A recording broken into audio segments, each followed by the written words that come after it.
Hello, hello, hello, everybody. I hope you guys can hear me loud and clear because if you can, then that means everything should be a-okay, good, ready, and set to begin for tonight's session, ladies and gentlemen. I hope it is anyway. I really do hope it's actually working. Otherwise, I will be very disappointed if it's not. But how's everybody in the chat doing tonight? I hope you guys are having a great afternoon, morning. I don't know exactly what day you guys are in, but I just hope you guys are having a fantastic week. That's all I can ask for. And also, my phone seems to be ringing at what might possibly be the worst occasion possible. So, with that being said, greetings everybody. My name is KG Prestige, and I welcome everyone back again for another fun week of the PokePod World Podcast. I, as mentioned before, am KG Prestige, and we are going to have a fun session for tonight, ladies and gentlemen, because it is going to be filled to the brim with discussing the Pokemon anime for like a majority of it, because this recent episode is pretty much a triple story, I guess you could say, given the fact that like 3 events played out in this one. So we're going to have a lot of fun talking about that, and we're going to see where things go. I'm going to be hopping into the call real quick and checking in with my buds, and then from there we shall see where things go. So give me just a second. Alrighty, you hear me, TSS? Yes, sir. Alright, sweet. So I just randomly received an emergency phone call just now. It's nothing really major to say. It's just they just want me to pick it up at the time. So TSS, I do apologize in advance for this. Can you hold things down for me for just a bit? Sure, I'd love to host. I'm taking over now, bitch. It is the TSS show. Take it away while I BRB. It's okay. All right. How you guys doing this evening? Crazy day today. Went downtown and had ramen for the first time in a shop for the first time in like 4 months. I was very excited. That's Hide-chan Ramen on 53rd and 8th. So they had outdoor dining because even though New York City is at stage 3 now in terms of the opening, indoor dining is not part of the protocol because of the happenings that are going on. Hi, Tyrone. KG will be right back, so I'm just holding the fort. Cool. Then after the funny thing is, I had ramen at like 2:30 in the afternoon. After I was done at like 3, I decided, okay, I was going to walk down to B&H on 34th and 9th. As soon as I start walking, like, I think it was like at 42nd or something, the sky just opens up. So thankfully I brought an umbrella, but it was fucking raining like cats and dogs, like sheets coming down in sheets, literal sheets.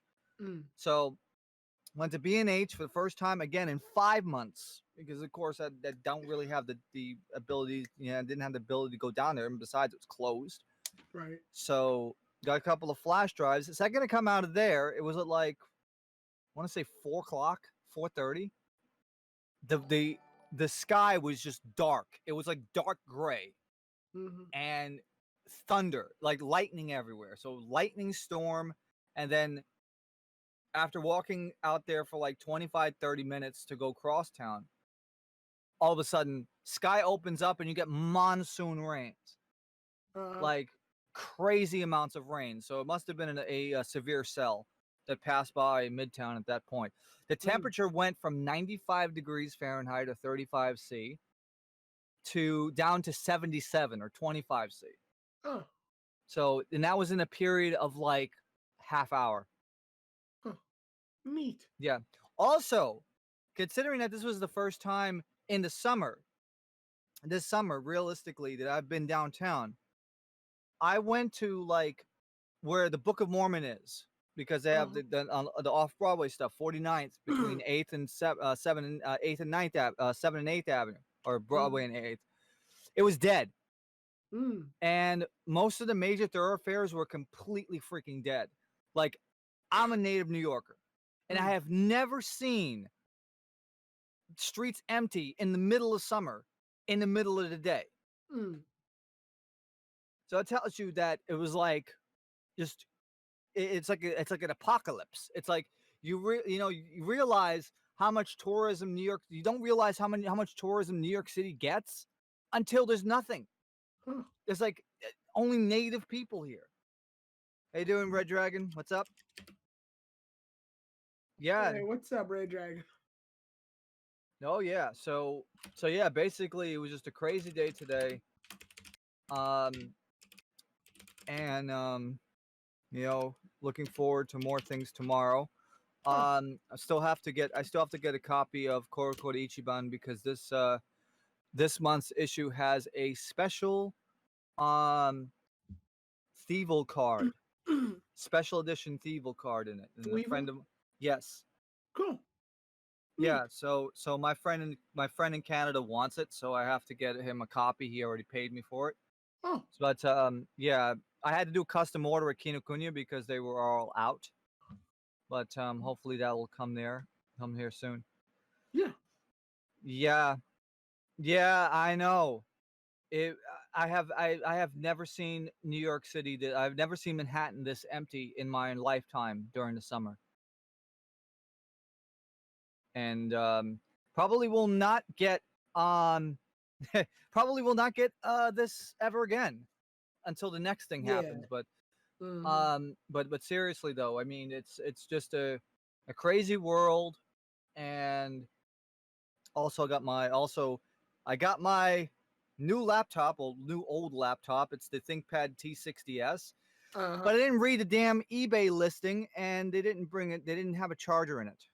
And the biggest issue is the battery went from 60% down to 6%. Oh, So I'm hoping that it's not. I hope it's just a battery calibration issue and not a short, because that yeah. means I have to spend $80 on a freaking other battery for it.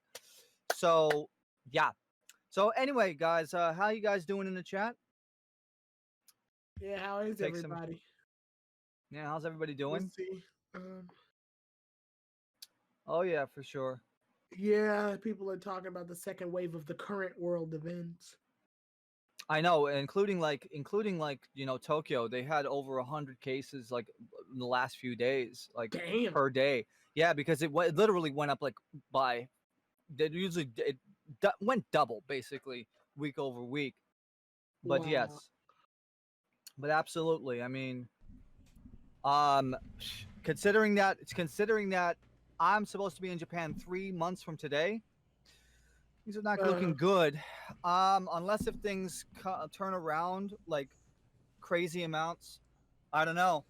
I don't want to be in a position where I don't have I'll have to like move it again, but Mhm. too late, because I don't want to be in a position where I'm gonna be in like Taipei, because that's where the transfer point is, Yeah. and I'm gonna have to be like quarantined in an airport.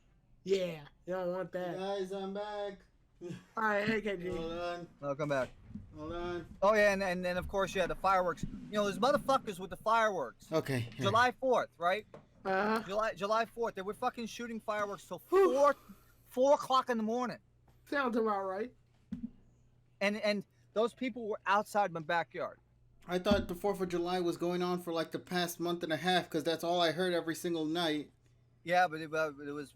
I mean, well, worse. yeah, It was America mostly, Day every day. Come on, guys. It's mostly because, like, especially given the situation we're under now, they feel like, hey, the most we can at least do to have some form of fun is to shoot these much longer. Because normally people would like shoot a few and probably like go somewhere, or like actually go to meet up for some event or something. Whereas here, yeah, people can't really afford to do that, so they're like, screw it, let's just keep popping the fireworks.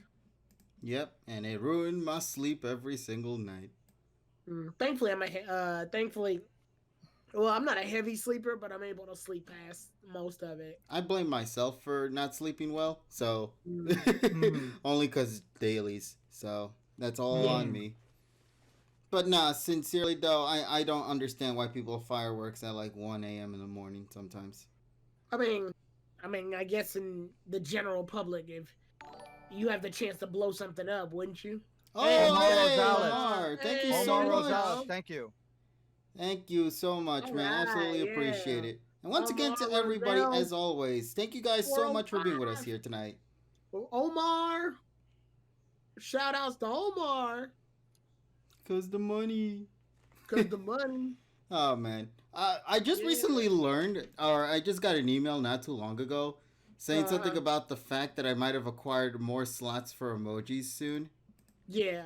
So if I can, I'm gonna try to see if I can add more emojis for us here for the channel, because the emojis honestly are something as a way to kind of help give the channel a little something extra, to make it Yeah, stand yeah, out. give it a little bit more of an identity. Yeah, Yeah. so I gotta figure out how I could work that out. But I hope you guys have been enjoying the emotes we've had so far, and Yeah, as long as you guys continue to help stay subscribed to the main channel here, I believe we can access more emotes later down the road to actually add into this, because as I'm not a partner yet, I don't have access to all of the emojis that I could use. But I would really love to see if I can acquire more of it. Of course, we haven't even it's used 100% of our emoji power. yeah, all emojis. That's what this channel is going to be, nothing but just emojis. But no, Yeah. sincerely, everybody, thank you guys so much for being with us here every single week. We do really appreciate it, and Yeah. we hope you guys will continue to enjoy our silly shenanigans for many days to come. KG, you are not partnered. Apparently, I need to have like consistent 75 viewers per month, and I need to be streaming like for 7 to 12 days or Yeah. something like that. That ain't gonna be happening at this time. You lack faith. That's No, well, I mean, it's just reality at this point. It's because life happens, because people have day jobs. Day job Mhm. orders. yeah.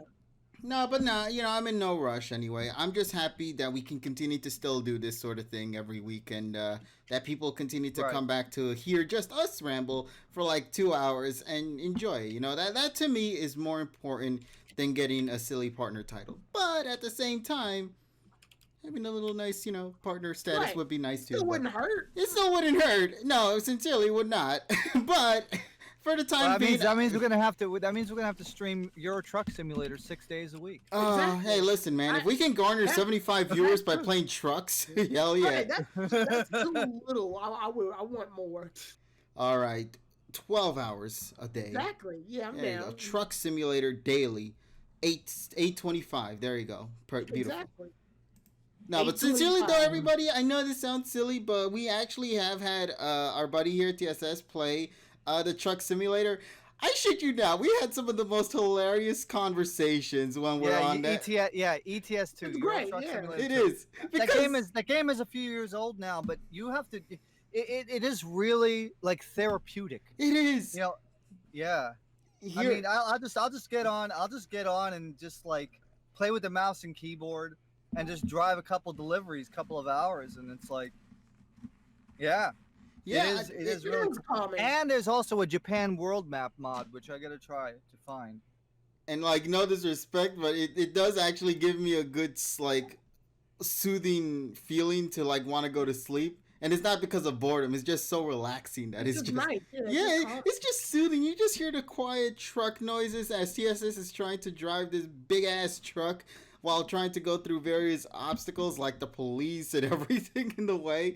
And also the Right. thing about the game is that it's like real time events tend to play out in the game. So sometimes Yeah. a route that you're supposed to take in the truck simulator game winds up having to be redirected now because somebody happened to have a car accident in one of the intersections that you were supposed to enter into. Right. And Yeah. stuff like that. As we just talk about silly shenanigans, things that don't have nothing to do with the truck game itself, but just having regular just talk and whatnot is some of the most It's very entertaining calming. moments I've had, and it's so relaxing, so calming. And Right. you couldn't ask for a more fitting game, as odd as that sounds, than with Truck Simulator.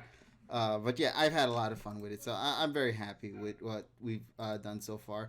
I do hope if you guys do not mind to just continue on my rambles a little bit as well, unless you guys Go have ahead. anything else, because as we're talking about video games, there is also, I guess we're going to do week 2 update, why don't we? With a game that I've also been playing a lot daily, and as you guys already know, I've talked about this in last week's pod, Ring Fit Adventure. So I am now on week 2 with this game. I have managed to get to level 62 so far in the game, and I'm at world 8. So there is a lot of content in this game. The fact that I'm still able to play this game and yet continue to find new mechanics that they introduce in the game, as well as new movesets that allows for more variety to be incorporated into your moveset as well as into your exercise routine. That has been fun for me. And I also managed to get the family to come in on the fun as well. They've actually been having as much fun as we have been as well. Also, thank you so much for the follow. Absolutely appreciate it. Ultimate Video Gamer Girl. Oh yeah, I was like trying to read that last one because it was like Hey, it's Ultimate split. Video Gamer Girl, woo! But yeah, thank you so much. But as I was saying, Ring Fit Adventure, I'm in my second week right now. I've still been working out my routines. I've managed to get my family to join in too. My little brother's also having a lot more fun with it this week than he had when we first started, only because he had no idea how the mechanics worked in the game. But the moment he began picking up what you needed to do, such as how you needed to move the ring to move down to get an extra boost and jump or stuff like that, he started to pick up on that too. So he's also having a lot of fun with this game, and perfect time too, because we are in summer vacation technically, so we need to find something to keep ourselves moving while stuck indoors for like 3 months. I don't even know, actually, thinking about that, if we're ever gonna see school again in this fall season. They are saying yes, because I think as long as the numbers stay down, then it could happen. Mm-hmm. But Yeah, the biggest problem though is the other places. If they open travel to the other places, that's the biggest problem. Yeah, and with such a huge traction of like parents also having to bring their kids there, which are mainly the ones that gather the Backstreet Boy tickets, and all that shenanigans. Yeah. It's very difficult to say. I honestly would not mind if they continue to keep things online. If they continue to do that, I will be more than happy, only just because I don't have to worry about having to bring them outside as often as like to interact with so much people out there. Because even, I know a lot of months have already passed since the start of the Backstreet Boys tour, but since then, it's the never-ending Backstreet Boys. Yeah, they just won't know when to quit. God damn it, man! Just when you think it's over, it's like new tour introducing in this fall. Yeah, the thing is though, I want to fucking see Elton on the farewell tour again. No, Backstreet Boys it is instead. They're entering phase 2 of the tour. Exactly. I don't know why they have a bigger phase than friggin' Marvel does with their cinematic universe at this point.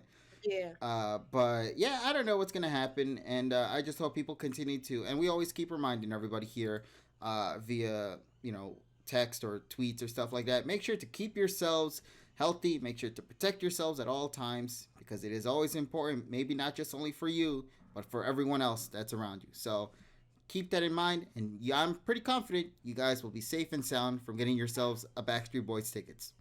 I think. But yeah, so getting back to the Ring Fit shenanigans, week 2, I've really actually went more into the game than last week. Well, yeah, your body's more used to it. Yeah, so I've actually spent 2 hours now on the game on a daily basis. When I can, of course. This week I only did an hour, only because I had to prepare things for the pod. And since I have work too, coming back at 6 o'clock and then only having 4 hours, 1 hour to eat, and then, have that food digest and whatnot, then having 2 hours or an hour try to focus on cleaning up the place before parents get home. And then after that, an extra hour to play the game itself, to then get things for the final hour to prepare for the pod for tonight. So, I only got a chance to play an hour for it today, but I'm just happy that for other days, I've managed to be a little bit more consistent with it. And the game is addicting. I will kid you not, this game is absolutely addicting. I always despise myself every time. I always cannot continue forward because I want to see what happens next. Because I got introduced to a particular chapter that was about the 4 masters. So there are 4 masters that you find in the game, focusing on different parts of the body. Whether one would be for balance, whether one would be for abs, whether one would be for arms, and even one for legs. So you meet the 4 masters throughout the journey, and something happens to where they end up getting influenced by a certain aura. Yeah. I'll try to keep things as basic as possible in case you guys want to get into the game yourselves. But let me just say, there is a female chick. Her name is Allegra. A female chick as opposed to a male chick. Allegra's Window. That was a great series back in 1995. No, but the Leg Masters one, man. They highlight her legs like almost all the time because that's her whole joke. What's her name? Allegra. She is the Leg Masters. And they make sure to put focus on her a lot, on her legs, because that's the whole point about her. And it's a pun because Allegra, you know what I mean? Yeah. Yeah, so that's the whole pun. Like, all of the masters have a pun that relate to their name or to who they are. There's one that's called Guru Anma, which is supposed to be, if you say quick, grandma, but they say Guru Anma. So there's that. I forgot what. Oh, Allegra. Okay. Yeah, if you see her, you'll understand what I mean. Yeah, I Google imaged it. That's what the furious typing was. Yeah, I was wondering what the hell all that fast clicking was in the background. I was like, bro, what? Nah, but yeah, there you go. See, look, he's already getting into it now. Now you too can also meet Allegra in game if you actually get Ring Fit Adventure. That is, if you can even find any. I think I mentioned this when I bought the game originally on Best Buy. When it was on sale for like it wasn't even on sale. When it was on its original pricing of $70, Right. that thing sold out within less than an hour. You know, so the fact that that's something that is insane for like Ring Fit Adventure, I can finally understand why so many people are trying to get their way into getting this game. It's actually very addicting, and I managed to get my family as well into the fun too. So maybe I'm not losing as much weight, or maybe I'm not doing any of this, or stuff like that. But I am getting myself more healthy and more on the fit side. I feel more energetic than before. I feel a lot more just better. I feel more better at myself. You feel more better? Yeah, and that's always But important. clearly your grammar hasn't gotten that way. No, well, to be fair, it's never been. The trick is it never can be. No. As I get stronger, eyes get stupid. My IQ decreases as my body decreases in weight too. IQ dropping. I guess I understand what they meant by a soul for a soul. Yeah. God, grammar bird. It feels like you're having fun. That's good. That's a good thing, at least. Mm-hmm. Absolutely. That's the most important part, because if you're getting a workout and you're not having fun, then it's like you don't have motivation to keep going. Because I know a lot of people, when they do workouts, the chore of it is just finding the motivation to keep going. Well, yeah. And then, of course, there's also me doing a new approach to Japanese for like the last 6 weeks, and it's the MIA, or mass immersion approach. Mm-hmm. There's a guy called Matt versus Japan, who made himself fluent in like 2 years by following this methodology, which was originally called AJAT. Basically, the whole concept is you have to like spend as much as your time in the day in the target language as you can, so you can get used to it, while following specific guidelines and using flashcard program like Anki. However, originally I never really liked the flashcard stuff like Anki because it sucked. The algorithm's it sucked back then when I was using it. But there have been plugins in the last couple of years that have made it such a great tool now that I'm like getting through. I'm getting through what's called the Tango N5 deck, based off of the book Hajimete no Nihongo Noryoku Shiki Tango N5, which is the beginner's guide. It's a book that's basically the beginner's guide to vocabulary for the N5 JLPT test. And I'm about almost halfway through the deck now. There's like 1,900 cards, and then after I go through this deck, I'm going to do a modification on Remembering the Kanji deck, because it was based off the book Remembering the Kanji by Heisig. That's just for recognition, and it only focuses on the 1,000 most common kanji. So that's going to be next, and hopefully in the next like 4 or 5 months, I'm going to see a huge difference. I am seeing a big difference right now compared to where I was a few months ago. So eventually, I want to the JLPT N2, probably the end of next year. JLPT, the Japanese language proficiency test. I'm gonna be taking that. I'm gonna try to take that in like December of 2021. I wish Jesus loves platypus tits. I'm sorry. Go ahead. Big tits. No. Anyway. Yeah, clip that, Donnie. Thank you. All right. But yeah, I want to actually try to take that because I feel that that was a goal of mine for like the last 15 years. Mm-hmm. But it's like I never had the right methodology. And of course, the biggest problem about learning a language that you don't know is that the brain kind of interferes and it doesn't want to learn it. Like, no, you Right. can't. No. And then what Fuck ends up your happening is knowledge. eventually the brain just says, okay, let it all in now. Yeah. What the hell? Really? That's how it Wait. works? Yeah, that's how it is. I mean, I That's guess 'cause exactly. it's so used to the information being Well, shown. I mean, it's like the phonemes. It's just the Yeah. sound of the language that Yeah. your brain just says, okay, let's put it in there. Yeah, because at And that point your brain is like meant to adapt to its, environment. exactly. Yeah. And because it's basically language acquisition versus language learning. You could drill all the time that you want for grammar and words, but the brain's not gonna give a fuck. Yeah. If the brain subconsciously gets it, then it goes off as a switch in your head, and you don't have to make any effort.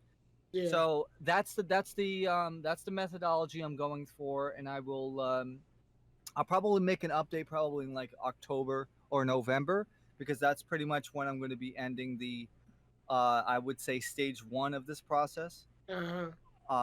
Considering that I've done a lot of listening in the last 15 years before this, I feel that I could get to higher levels faster because I'm used to listening to the language.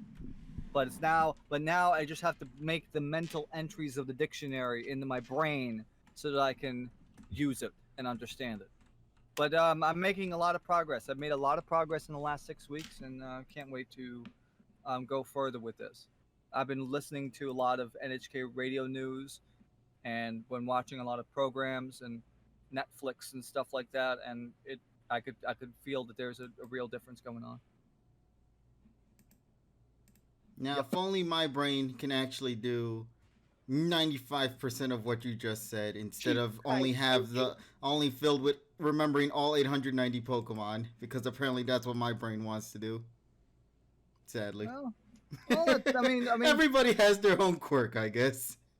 hmm Yeah, so. Yeah, that's great now, but I know Oh every yeah, Pokemon oh that yeah. exists. Donnie wants to know about what I thought about the new the Yokai Watch movie that was released on Blu-ray a Yeah, couple you days back. actually talked about it a little bit before, and I was curious because I never heard anything about this film. Really? Even though TSS mentioned it several times? Yes. I think it might have just like how you have the situation sometimes, Tyrone, where it just like gets scrapped or just like brushed away from all the other text messages that tend to be on Messenger. Yeah, caught in the sea Yeah. of the Yeah, chat. so I apologize Yeah. for that if you did bring it up, but Because the movie came out in theaters in December. It was like December 14th, I believe. It's the one based off of the new Yokai Watch Jam series, which is currently airing on TV Tokyo Friday nights at 6:30 p.m. 6:25 p.m. And the full title of the movie is Ega Yokai Watch Jamu Yokai Gakuen wa Neko wa Hiro ni nareru ka? Which means the Yokai Watch Jam the movie, Yokai Y Academy, Academy Y Academy, can a cat become a hero? And it is a perfect precursor to the series that started airing on December 27th, which is now up to like freaking episode 26 now. And funnily enough, they only had one, as I mentioned before, they only had 1 week of hiatus, and then they went back to that. Unlike Pokemon, where it took them like 2 months, like what is it, 2 months? Yeah. Yeah, so crazy stuff. I give this movie a high rating, even though some people say, oh, but it just feels like anime episodes. But the whole point of the matter is the way that it was structured is well balanced. Of course, the gags are more risque in this version now because in the movies they get more breathing room, I would say, as opposed to like TV. because TV you're kind of more constrictive of what jokes you can use and references. Mhm. But I would say that it some of the stuff that's canon in the movie doesn't translate to the main series, but it still is the prologue. This is technically the prologue of the anime series. That's the Yokai Gakuen Wa series. So and even at the end of the movie, after the credits, they show stuff that's going to be that was in like the early episodes of the TV series. So yeah, 8.75. It's better than Forever Friends. Forever Friends was fine. I enjoyed that movie, and I watched it in the theaters. Back like the previous February, but I would say I had more fun watching this. The story was better in the last movie, but I had more fun watching this. And when I usually review things like this, it's how much fun did I have? Did I enjoy myself? That I could watch this movie again? And the answer to that is yes. And also props to DHL for once again bringing along the 0 Day Gods, because DHL has always DHL and CD Japan always 0 day, and I love it. So definitely worth checking out. Once again, that's Eiga Yokai Watch Jam Yokai Gakuen Wa Neku wa Niro Hiro ni Nareru ka. So check it out. Check it out, and definitely recommend it. And if you haven't watched the anime series, this is a perfect introduction. So that's it. That's the review. There we go. All right. Did I miss something? No, he just did the whole review. Oh, sweet. Wait, what? Yeah, he just reviewed the whole movie. Oh, okay, just making sure everything was going. I didn't give any spoilers. Oh man. Yeah, I apologize. It was a spoiler-free review because spoiler-free review. Yes, but I would say there's a lot of great gags and a lot of great moments, and you will enjoy it. All right, I avoided it just because I do plan on watching it sometimes later. I just want to say, if you guys have yet to watch Yokai Watch, there's one particular film that genuinely made me cry. I forgot the name of it, but I believe it was Friends. Friends. Forever Friends. Which is the last movie. That film made me cry at the ending, man. I don't care what anyone says. That film was incredible to me. I love the theming of it. It is such a good film, in my opinion. As I said, I watched it in the theaters, and yeah, I agree with that. Definitely agree with that. But I would say that I had more fun with this movie, the Yokai Gakuen Wa movie, than the last two. Yeah, I think because of the fact that that this film in particular was more in the direction of like action paced and stuff like that, I assume. The action sequences and the battling in it is amazing. Yokai Watch Shadow Side is dark, but it's still a really good movie. Yeah. And I guess I'll give my opinion on it whenever I get a chance to watch it sometime later down the road. Hopefully they'll be subbed by then, and I can then talk about it in like the AniPod whenever we do that later this week. And yes, ladies and gentlemen, we will be doing an anime pod later in the week, only because as you guys know, Snafu Week. It's been a long time we've been waiting. Oh God, yeah, that's starting now. I forgot all about it. Yeah, it started this week. I believe it's on the 10th, if I'm correct. And Fire Force started started last week too. Yeah, so Snafu, ladies and gentlemen, it's been a long time since we've been waiting patiently for a new season. Maybe not as long as like Cardcaptor Sakura fans who have waited for almost a decade since its initial release, but yeah, personally, decade? No, I we're said talking decades. Like the decades. Yeah, we're talking like 20 years. Yeah, it's been a long time. They had to wait 20 years for a sequel. I know, and it's incredible that they even got one, to say the least. And now that I went back to go look at the old Cardcaptor's dub, because I think it actually came on Kids WB. Now the dub is kind of messy. But well, it's not only the dub is messy. The problem is the freaking episodes were edited in a way where they fucked the order. I don't care about any of that. I just like the opening. It sounds good.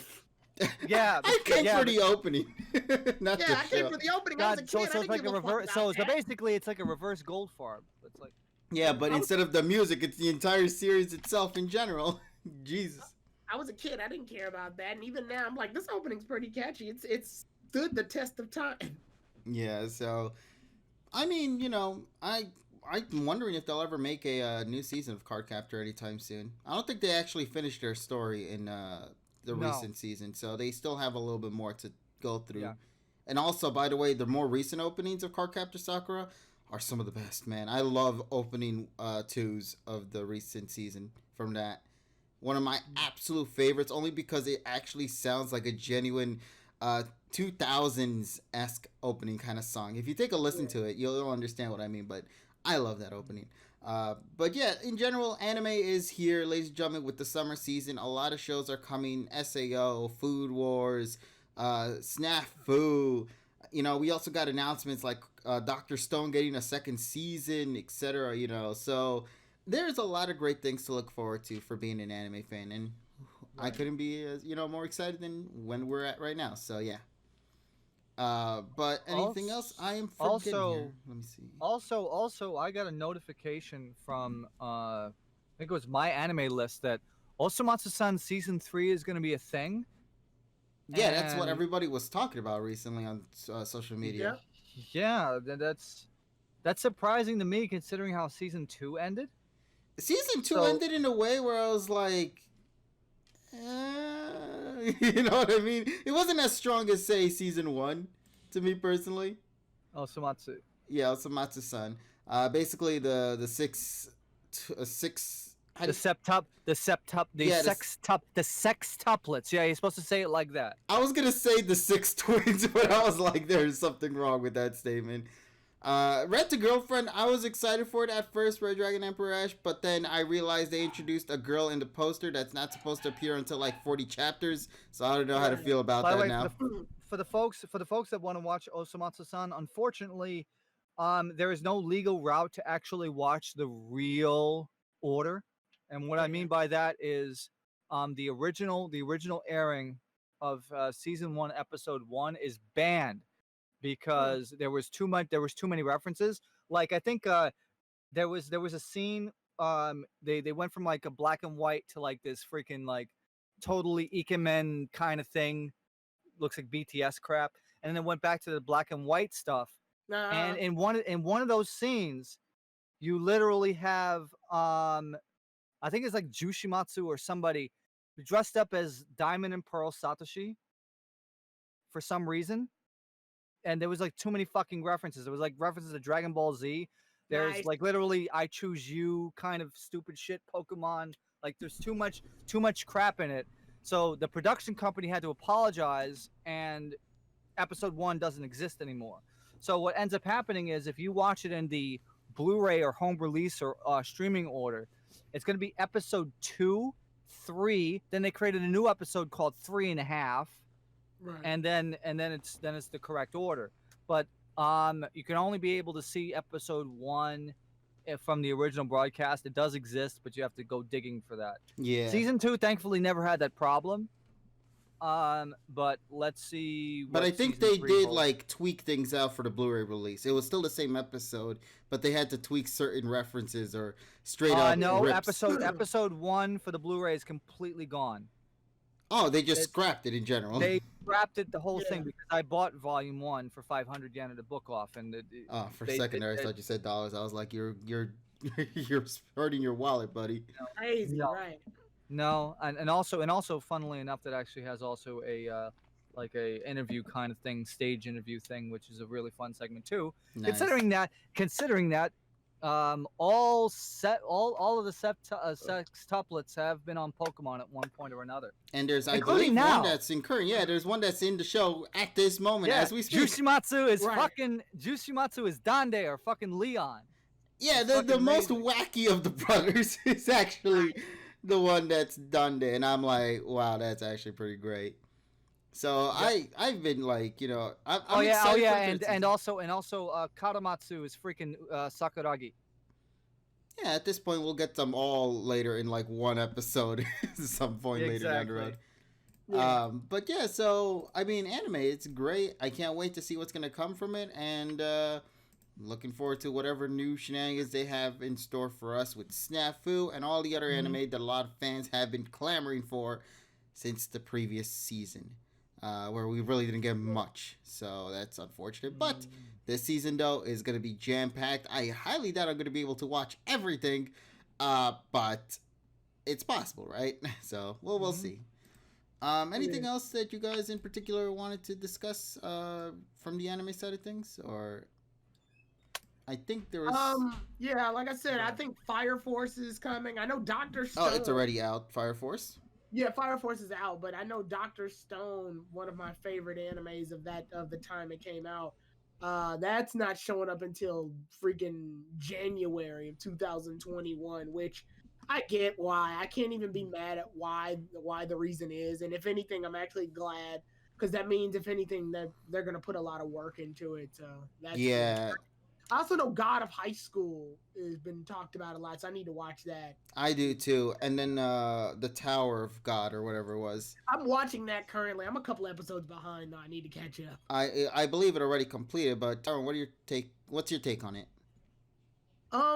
I've loved it so far. Like each episode's been pretty good. There's obviously there are some episodes that kind of drag a little, but each like they've done a good job telling the story they're trying to tell at least. So I do like that, and I like the characters that they introduced and how they all have been like sort of interacting because I think the character interaction it's one of the few times where like I believe the character interaction to me is a lot better than the fighting, which the fighting is good, but the character interaction and how each characters talk and get along has been a good way to portray some characters that were either former enemies or friends. And obviously there's a big spoiler that I won't say, but there's something that happens that I heard about that's rather interesting. So I'd give it a watch just to, see how characters get along. And it's a good way to try to watch a show that has a nice heavy. I say it's a decently huge cast, but they do a good job of making each character actually matter. I'm So yeah, I'm that's my interested. I yeah, generally yeah, am that's interested. my take on that. You'll definitely enjoy it. I think you'll enjoy it. Yeah, I know a lot of people have been telling me to give that a watch, and I Yeah, mean, you should. It's good. I know it's just so much happening right now, and So also much, with yes, between all of that and all the anime and all the ones that are being delayed and yeah, I've lost my schedule with like how I plan to watch mm, anime.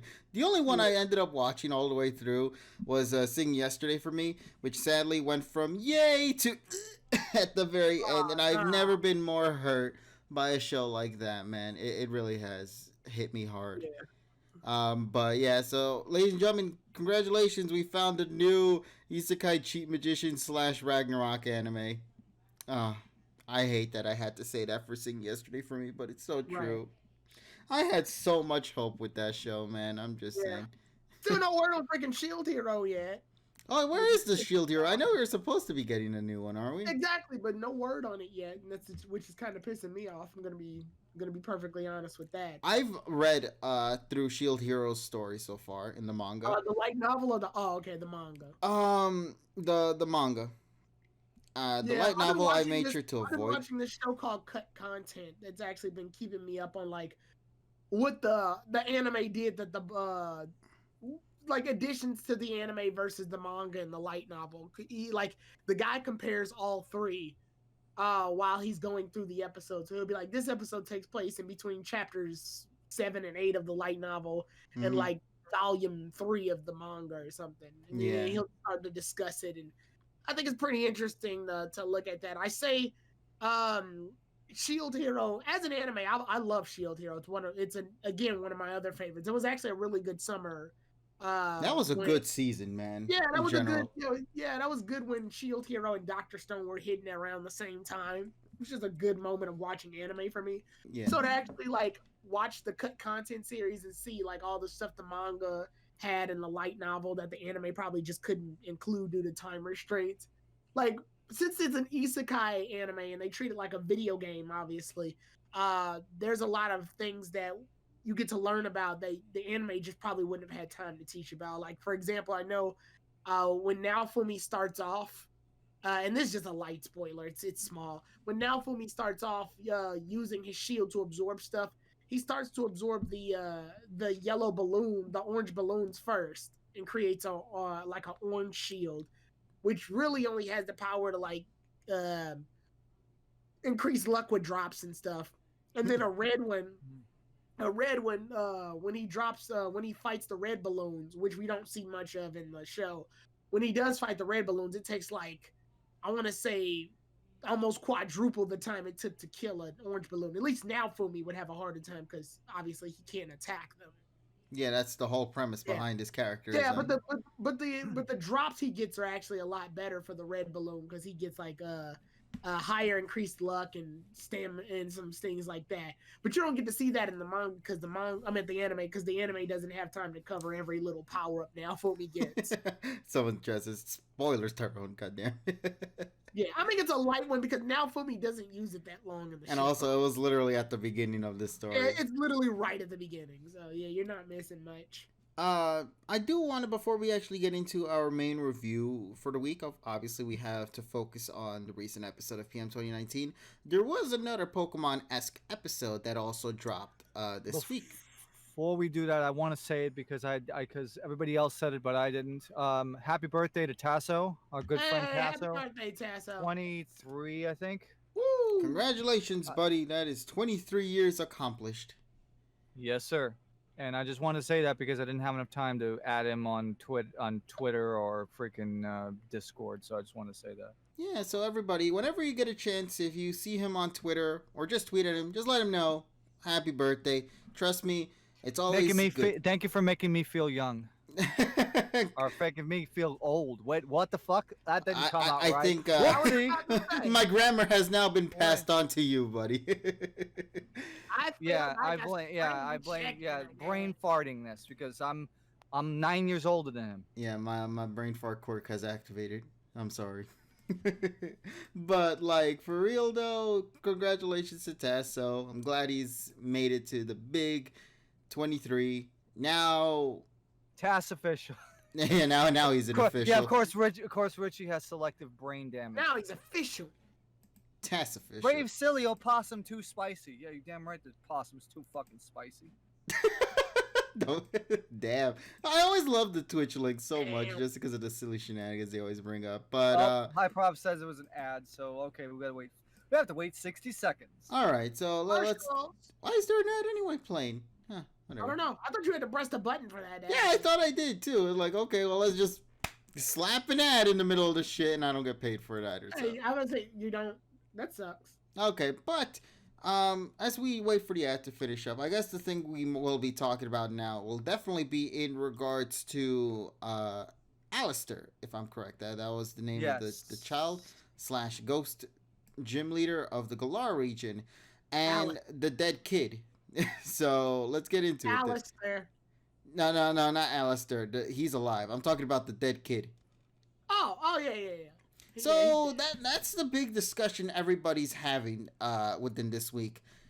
Did the kid die? Yeah, I think so. I like to think so.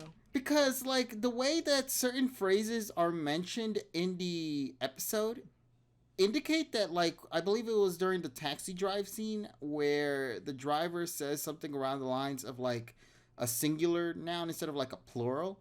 Because even though the kid was technically with Alistair, but I think he phrased it to where he only saw like one person, which is Alistair himself. And it was like, oh, okay, I guess I'll just take you to wherever you want to go or something instead of like you too. Or you get the idea, something like that. And a lot of the things that everybody's been discussing recently is that the poor lad is dead. So yeah. I don't really know what to say to that. Did he really die? Because if that's the case, goddamn, I feel bad for him. Well, then again, though, I mean, it's a hospital probably for terminally ill. I know, but I feel like there was supposed to be like another story to that. Like he just straight up dead, you know. Dropped dead. Yeah, but it's confusing me because I can't tell. Maybe he is dead. Maybe he's actually alive, like because he's hanging out with Alistair. Somehow Alistair's ability to make him like a ghost or something might have happened. You know, and also let's not forget about the random Pokemon that were in the background. I'm not talking about the typical ghost Pokemon. I'm talking about like Drifblim. I'm talking about that Lampent. You know, and if you follow the Pokedex entries for those Pokemon, you'll know that they are very, very ominous and very scary as well for little kids. So I was expecting to have seen a Zorua at some point in this story too, because if I recall correctly, in Sun and Moon's Pokedex, it was like the Zorua would end up taking the form of the child, and that the original child would never be seen ever again at that point, because the Zorua now took the form of that said child that just disappeared into the unknown.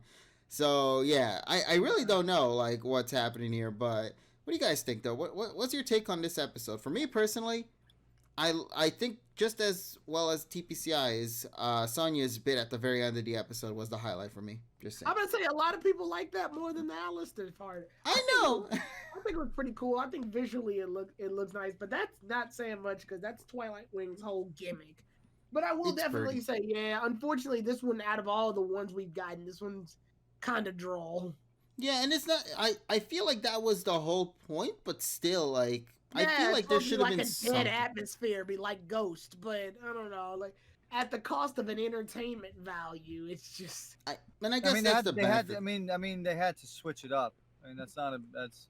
I mean, it fits Alice's character. So yeah. Like I said, it's just if you're comparing it to the other Twilight Wing episodes, this one is definitely on the lower tier. Yeah, when you literally have focusing on waifus episodes back to back to back, and then you hop into this one with a kid, and then a dead kid, it's like, am I supposed to feel something here? Am I missing something? Also, hi there, Shiny Zork. How you doing, buddy? Hi, Shiny Zork. But yeah, I don't know what to say to that. I really don't. Other than that, though, it was an episode. It exists, and I'm just waiting for the next one. But Sonia's bit still was my favorite moment from this week's episode, as sad as that sound, because she had like no line at all whatsoever. She wasn't, of course, the main focus. That's why. But I think this is Sonia's second major appearance in this one, because I remember Nessa had Sonia in it as well. Yeah, but that was, like, I believe to help Nessa kind of find an idea as to what she wants to do, because Nessa's whole episode was about her either giving up her job as a gym leader to pursue her dream as a model, or try to see if she can, like, work on both. Do both, yeah. Which, of course, if you watched it at the very end of the episode, you'll know the results of that. Right. Here, it's like something with Alistair, I guess. Yeah, it's definitely the most forgettable one. You probably have to watch it a few more times to, like, get it. But even then, if you have to do that in order to fully understand a Twilight Wings episode, that means story-wise, it wasn't the strongest one. Yeah, I did like the very ending of the episode where Leon met with the cheermaster. What was his name again? Rose. Yeah, Chairman Rose. Where he was just there, you know. I believe he finally, after all this time, gave the letter or the drawing to Leon, and that to me was nice. I love that. If the kid was supposed to be dead, and this was their way of kind of saying at least he managed to get his picture across to Leon, then oh man, that's actually very very emotional. Yeah, powerful. Yeah, but if he shows up in the next episode, I'm like, it throws all that away. Exactly. So I don't know what's gonna happen for next week's and or not next week's, next month, I should say. Yeah. Next month. I do love these episodes only because I feel it manages to add a lot more to these gym leaders and just kind of see a little more of their daily lives outside of what they're normally known for, that being of a gym leader, you know. We only get to hear or see glimpses of it when we play the game via just dialogue, as well as, you know, the leak cards themselves, where they kind of give a little extra to what they do in their daily lives. Here, just seeing them in motion, in animation, like with Nessa's whole modeling episode, and B trying to go to what looked to be the Isle of Armor to train and whatnot. I really loved all of that. So you know, I'm glad that these episodes are doing a great job and at least giving us a little bit more with these characters, just to kind of see what they're doing outside of their gym leader status. Now, if we get an episode with Melody, though, that's gonna be the episode of the year. I'm just saying. The taxi driver might be the main protagonist. Well, I mean, so far he's managed to appear in almost every episode, has he not? That and the Corviknight too. So Well, it Pretty has much. been in every. It has been in every episode. Yeah, Yep, because 'cause he's that's the always whole the one point. that brings the characters to their He's the destination. transitional piece. Exactly. So we'll see what happens in the next episode. Looking forward to it though. I'm genuinely excited to see what silly shenanigans they're gonna pull in the next one. But for now, that's all I got to add to this conversation for this recent episode of Pocket Monsters Twilight Wings. Unless you guys had anything else you just wanted to add into the mix, go right ahead. I think we've covered pretty much everything we can on this one. I did appreciate the graveyard scene because it was kind of a. I guess you call it foreshadowing. Yeah. Yeah. If that's what they were supposed or trying to go for, of course. Yeah. But all right, I think we managed to at least end on the 1 hour minute or 1 hour peak, I guess, of the conversation for tonight. So this is normally around the time, I guess you could say, we finally get into our discussion for the recent episode of Pocket Monsters 2019. However, before we get into that, I just have to, take a second. Well, just judging from how things have been structured so far from the finale of this recent episode and the preview for next week's episode, I told you guys I was right all along. I said it week after week, and I think I sold my soul to the devil just so I can make this goddamn reality actually happen. Somehow Ash is not getting that Pokemon that everybody was saying he was. Sobble. Yes, Sobble. This episode surprised me in so many ways, man. I'm also surprised too because from what I've been told from a couple of friends, apparently Japan is not very happy about this decision as well. There's a lot of This reception. team looks kind of weird to me now. No, it's not that. It's about who's going to get it, not about the Pokemon itself.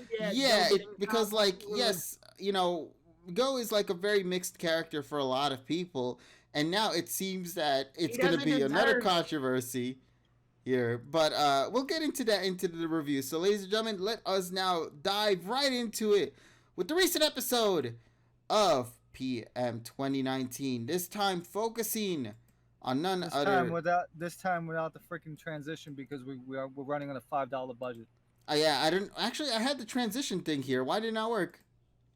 I don't know. Doesn't matter. We're here now. Yeah, we're here. Okay, well.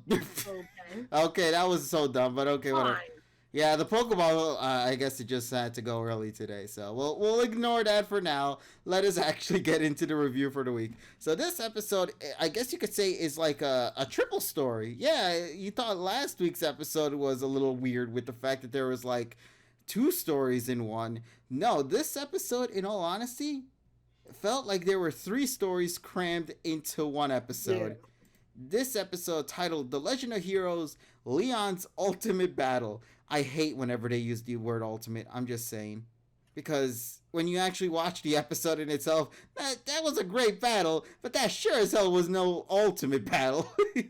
Right. That's going to be saved for like the final year of PM 2019. Yeah, I mean, it was a decent Pokemon battle, but it wasn't like, oh my god. It wasn't on Lance and Leon level. Yeah, so let's get into that then, why don't we? So the episode begins with Ash and Go just having a little bit of fun in Sakuragi's lab, obviously in the park. Yeah. And one of the things I like is show and tell kind of thing.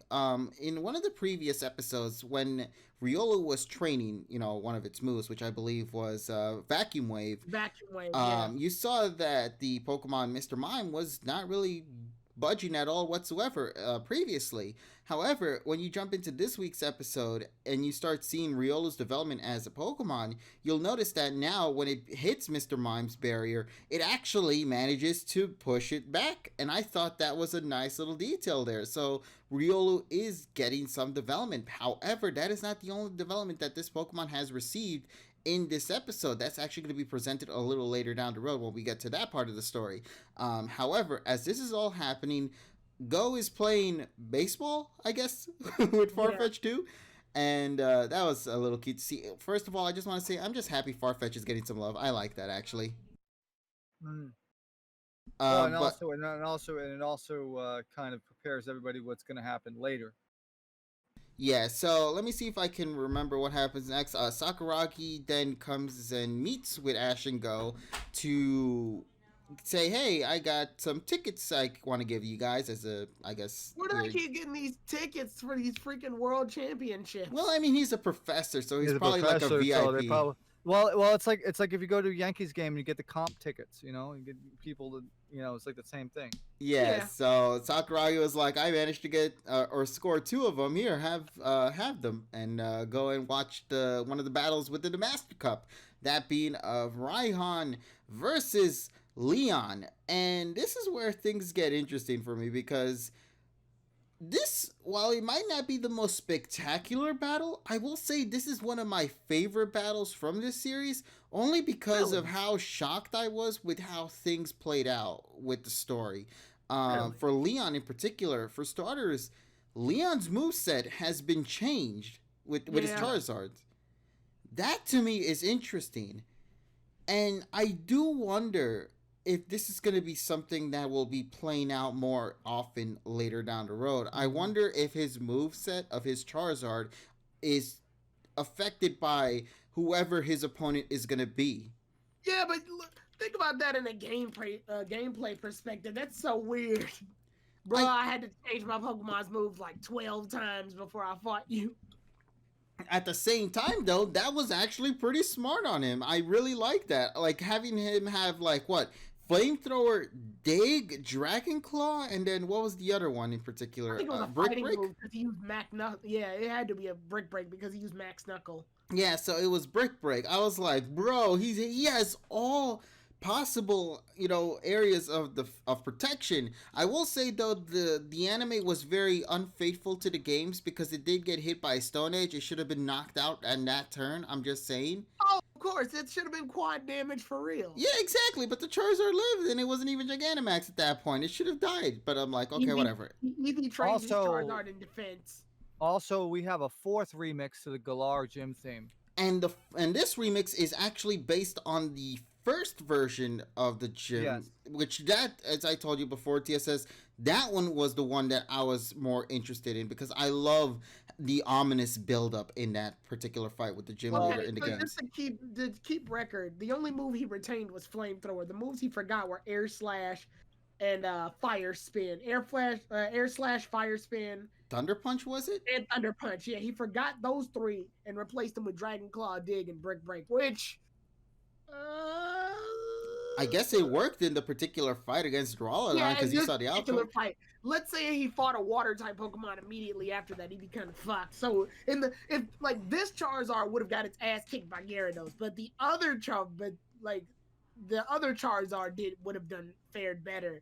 But the fact that it knew Dig means that it knows like one of the only few 2 attacks that can actually hurt Doodlelot weakness wise, because I think Steel Dragon, the only weakness is you got a dragon and ground. So yeah, Leon switched them up. I also like to believe that Leon probably just has a bunch of Charizards that can Gigantamax. That'd be absurd and hilarious. I know it's not true, but I just like the idea that you just see like his closet full of fucking Pokeballs of Charizard. Right? I kept a specific Charizard ready to fight you. But yeah, so he had all areas just set in stone, and that to me was a shocker. Also, let me take a second to check what the hell is going on with the images not loading properly. So actually, if this Charizard moveset is a lot better for fighting off against its quadruple weakness, which is rock, because both Dig and Brick Break are good against there we go. Are good against rock types. And obviously the Dragon Claw is good against dragon types. So yeah, he literally made this fight for Doodlelot. Yeah, for real. But yeah, this makes me question how future fights might play out, because I guess depending on who his next opponent is going to be, he's going to adjust his Charizard to be sure that it'll get the win. That means Ash should be changing his Pikachu's moveset for every fight. To be fair, Pikachu's moveset is so perfected at this point that I don't really think it needs to be adjusted. No, right. He can learn Kage Bunshin. What the shit is that? Kage Bunshin is double team. Yeah, it's double team. Oh, well, I mean, I don't know. Could they? No, don't do it. Like, Pikachu's moveset, like you said, it's kind of iconic now. It'd be weird if they changed it. I mean, the only one that's not really iconic is just the web attack. Oh, the electro web, yeah. Yeah, but we just got that recently. I don't think they managed to fully use it yet. He's doing a pretty good job of improvising with it. Yeah, and I do like it because it gives him a little bit more of flexibility to kind of move around in the field. Because he can use it as like a slingshot to direct him in any direction he wants, depending on where the web is at. So that's something I enjoyed. So now with the fight, yes, it was a 1v1, but I feel like they did a lot in the time that they had for the first half of the episode. I loved it. I got to see the Pokemon's moves in action. Duraludon was great as well. I was kind of a little concerned about Duraludon because it looks goofy as hell in the games. It has the goofiness still here in the anime, but I still found it very cute to see in action. So now, of course, I was expecting to hear the Windows noise when it actually gets summoned out into the field when it Gigantamaxed. A little disappointed by that bit right there. And then the fight kind of came to a conclusion. I feel like I'm missing a lot of things in between, but that's honestly because I don't really remember much of the fight. I generally like the rivalry. Claw. Yeah, the Dragon Claw was probably the only thing that came back, but that was only because of PTSD purposes and whatnot. And also, I think this is another weird thing about this episode. Where the hell was the fan cam moment that, Raihan would do? Like, yeah, that was disappointing too. I didn't like that they took that out. That's literally like his big That's thing. his shtick. That's the whole point of his character. Where's the selfie? Where's the, I was expecting that. I was like, I guess the selfie is supposed to be us, the viewers, because that's the camera. But he didn't even look at the camera. Yeah, literally Raihan doing like showboating is like the highlight of his character. Yeah. Now, another interesting thing to note, this is Raihan's battle in a single form and not a double battle like he's normally specialized in. Yeah. Right. So that is another detail to kind of note there as well. So you could tell that his Pokemon has mainly been built to have double battles in mind. So when I'm his also Pokemon, a little disappointed he didn't change the weather. Does Duraludon have abilities to change the weather? He can use Sandstorm and stuff. Like he changed the weather a lot in he changes the weather a lot in his gym fights. Yeah, but I feel like that's his other Pokemon. Duraludon, I feel like, is more of the attacker, while the other ones are the build-up to kind of cause Yeah, but I'm just effects. saying, like, steel types are resistant to the buffing of the Sandstorm. Mm-hmm. So he could have used that to his advantage, and Charizard would have got hurt every few seconds. I think that would have been, I don't know, I think that would have been a nice touch. Yeah. Why did Raihan not use G-Max depletion? I guess it's because he probably didn't have enough time, given that Charizard took that thing out in like a hit. So that might be why. I guess Charizard was much more quicker on the draw when it came to that set. But yeah, I'm a little surprised. Duraludon didn't even get a chance to do its signature move. I'm guessing that's going to be saved for like when Ash maybe fights him later down the road or something. But it's a little disappointing we didn't even get to see it here in motion. Like a little sneak peek as to what was to come. Oh, Savion's right. Duraludon didn't even have a dragon move. Did he not? What? No, he didn't use a dragon move. Did he have his I know he had that one move that was like a barrier, but I forgot what the name of it was called. Max Guard? No, when he's in the singular form. Max Guard is like the one when he's Gigantamax. Oh yeah. Was it Iron Metal Defense? Claw, Iron Defense. Yeah, Metal Claw, Iron Defense, Stone Edge, and Steel Beam. Okay, Iron Defense. I called it. I knew it was Steel Beam when I watched the episode because I don't know, something about it. I've never actually seen Steel Beam used in the game yet, but part of me was like, that looks like Steel Beam. Wait, is Steel Beam like a signature move or is just? It's kinda. I mean, it's Steel type. They gave Steel type some new moves, and I think it's okay. I'll look it up right now. Yeah, let me actually see that too because I've only seen Steel Beam. I don't think I've actually seen Steel Beam. I just know it by name because it shows up as one of the moves that are on the list. Yeah, Duraludon can learn it. Yeah, it's not a signature move of Duraludon's. I think it's just a new move Steel Pokemon got. It's a special move. It does 140 with 95%. 95% accuracy. Inflicts damage, and the user takes damage equal to half the maximum HP rounded up. Interesting to note, so it though. cuts its health in half to hurt the opponent? Okay. Interesting thing to kind of point out, though. Lucario can learn that move, too. Yeah, Steel-type Pokemon. Yeah, so I hint as to what might happen later? Well, the only way I could see that being viable is if Lucario uses Steel Beam and then immediately after uses Drain Punch to gain HP back. Yeah, but that would mean that it would need to learn Drain Punch. Yeah, I would say that's some 4D play that I don't think Ash is capable of just yet. Nah, and also, I mean, Lucario isn't exactly what you would call sturdy anyway. Yeah. So it will get knocked out by the attack as it uses this said move. Yeah. But yeah, so interesting kind of gimmick that this Pokemon has. You could tell that the Pokemon was built more for the doubles and not the singular, just judging from what we've seen so far. Yeah. But as the battle came to a close, we saw that Raihan has been defeated. They didn't get a chance to use its G-Max move. I want to comment on that real fast because unfortunately the rivalry between Leon and Raihan is so unfairishly one-sided due to the fact that Leon has to be undefeated for the story to move forward. So you know he's going to beat Raihan every time. Like, it's so unfair to Raihan. I know, right? I feel so bad for the poor lad, but it's hard for me to take him seriously as Leon's like big rival when you know what the results of each fight's gonna be. Exactly. As long as it's in the stadium, of course. Maybe off stadium they might actually show off the losers, but since nobody's watching it, who the hell cares, right? So, with that said though, yeah, we mentioned Raihan been defeated. Leon once again continues to remain the supreme champion of the Galar region, remained undefeated. I did like that one particular moment though, and I think this is a moment that a lot of fans enjoyed as well, where I believe Raihan was saying later down the road, I will be the one to defeat you and dethrone you, and then out of complete nowhere, Ash in the background just screams from the top of his lungs to the point that Leon and Raihan were able to hear him from amongst the thousands of crowds that were literally present in this arena. I'm like, man, Ash is such a great character. The audacity of Ash.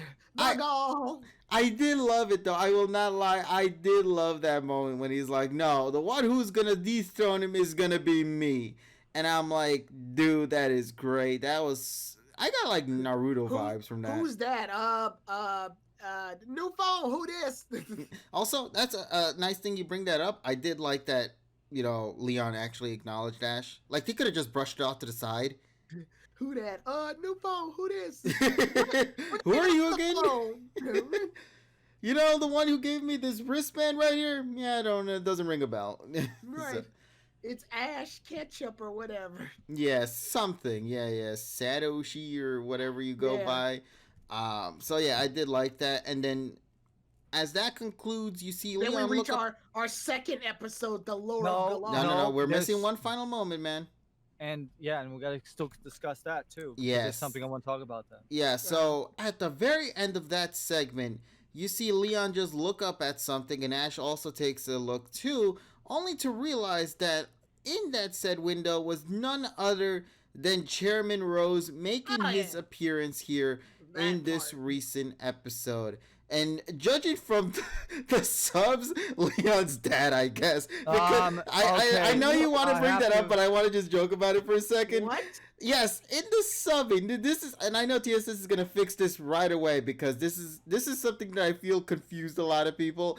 In the subbing, they say that Chairman Rose was the one that raised Leon, which implies that he was the one that took care of Leon and raised him to be who he is today. I'm pretty confident that is completely not what they were trying to go for, but TSS, I know maybe you like have a something. father figure. No. Because they had the official line is, and I'm gonna freaking get the tone, the freaking pitch accent wrong, but it's okay. The original line is Otto, Dande Senshuを育てたローズ社長がスタジアムに. And that line, now the word that they got caught up on is sodateta, which sodateru is one of the meanings is to raise or to bring up, but the second meaning is the one that's the correct one, which is to train, to teach, to educate. Okay, so it's still in the same line. No, but the way they used it in the subbing is raised. No. Leon's growth.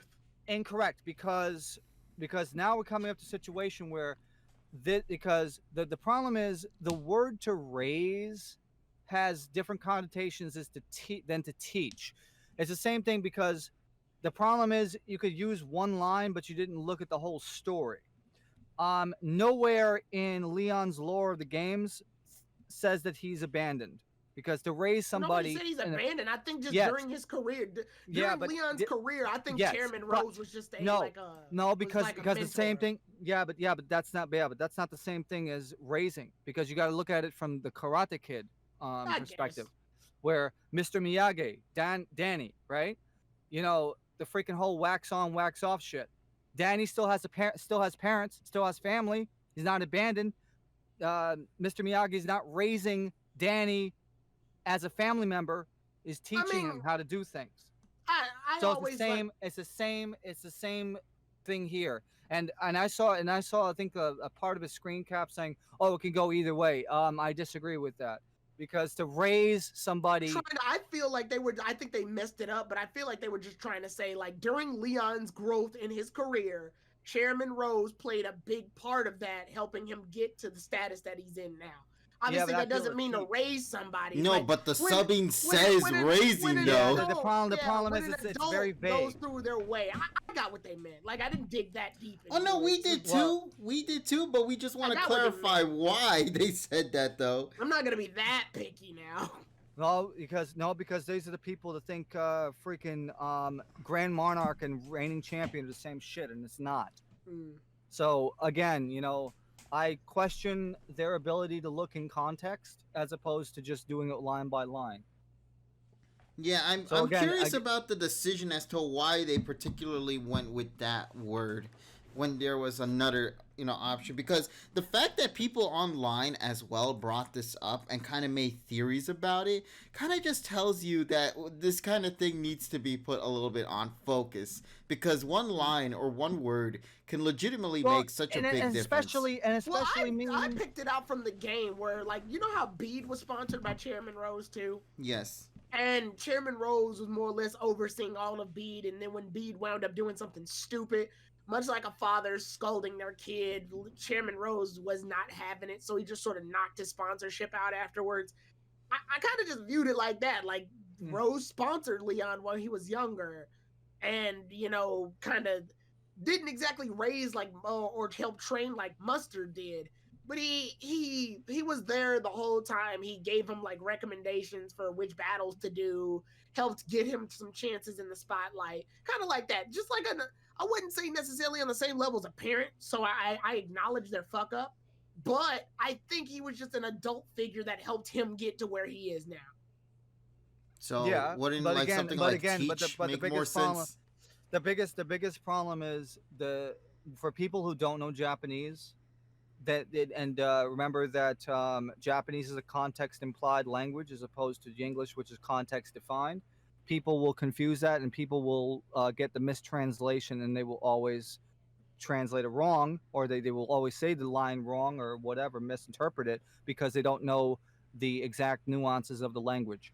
And because they're relying on the subbing to kind of get an idea as to what it is, you always want to be confident that you're being told what exactly that you're, hearing. Exactly the context. I mean, much like there's other like adult people in my life that I'll be like, oh, he was like a brother to me, or he was like a father to me, or something like that. That's kind of how I've always been viewing it. I mean, the English isn't exactly like a language that is known for its 100% accuracy either. So I'm not sure, like you said, I'm not sure why they chose that wording, but I got around the ballpark as to what they meant. I wasn't gonna let it like go, oh my God, the moment I fixate on it, that's what I'm gonna associate it with. I mean, I kind of know better only because I played the games though. So yeah, well, that's the biggest problem. They're probably translating out of context of the lore, and you can't do that. It's not good to do that. That's why you have to have people who understand the backstory of what this thing is, because this is legitimately a thing ripped out of the game, and you have to understand what it is, and then you take that into consideration to make the decision. It was kind of like what happened recently when we were watching it Raw for the Karina episode, where we misinterpreted something because we were talking about it, and then we'll find out that it was a different meaning. a like a word can make such a big difference, you know. So Well, it is important. and also you got to remember that remember it's all in different order, and remember it's a huge it's amazing because the thing is though it's like one of those twists. It's like okay, the sentence or the statement starts one way, and then all of a sudden, whoop, other way around because there's a different ending, or it's a different verb tense, or a different modifier at the end. Yeah. And then it's like that's why Japanese to English interpreters, they have to wait because the verb is at the end and the verb takes precedence for everything. That's why there's a huge pause if you read, if you listen to an interpreted Japanese to English like live.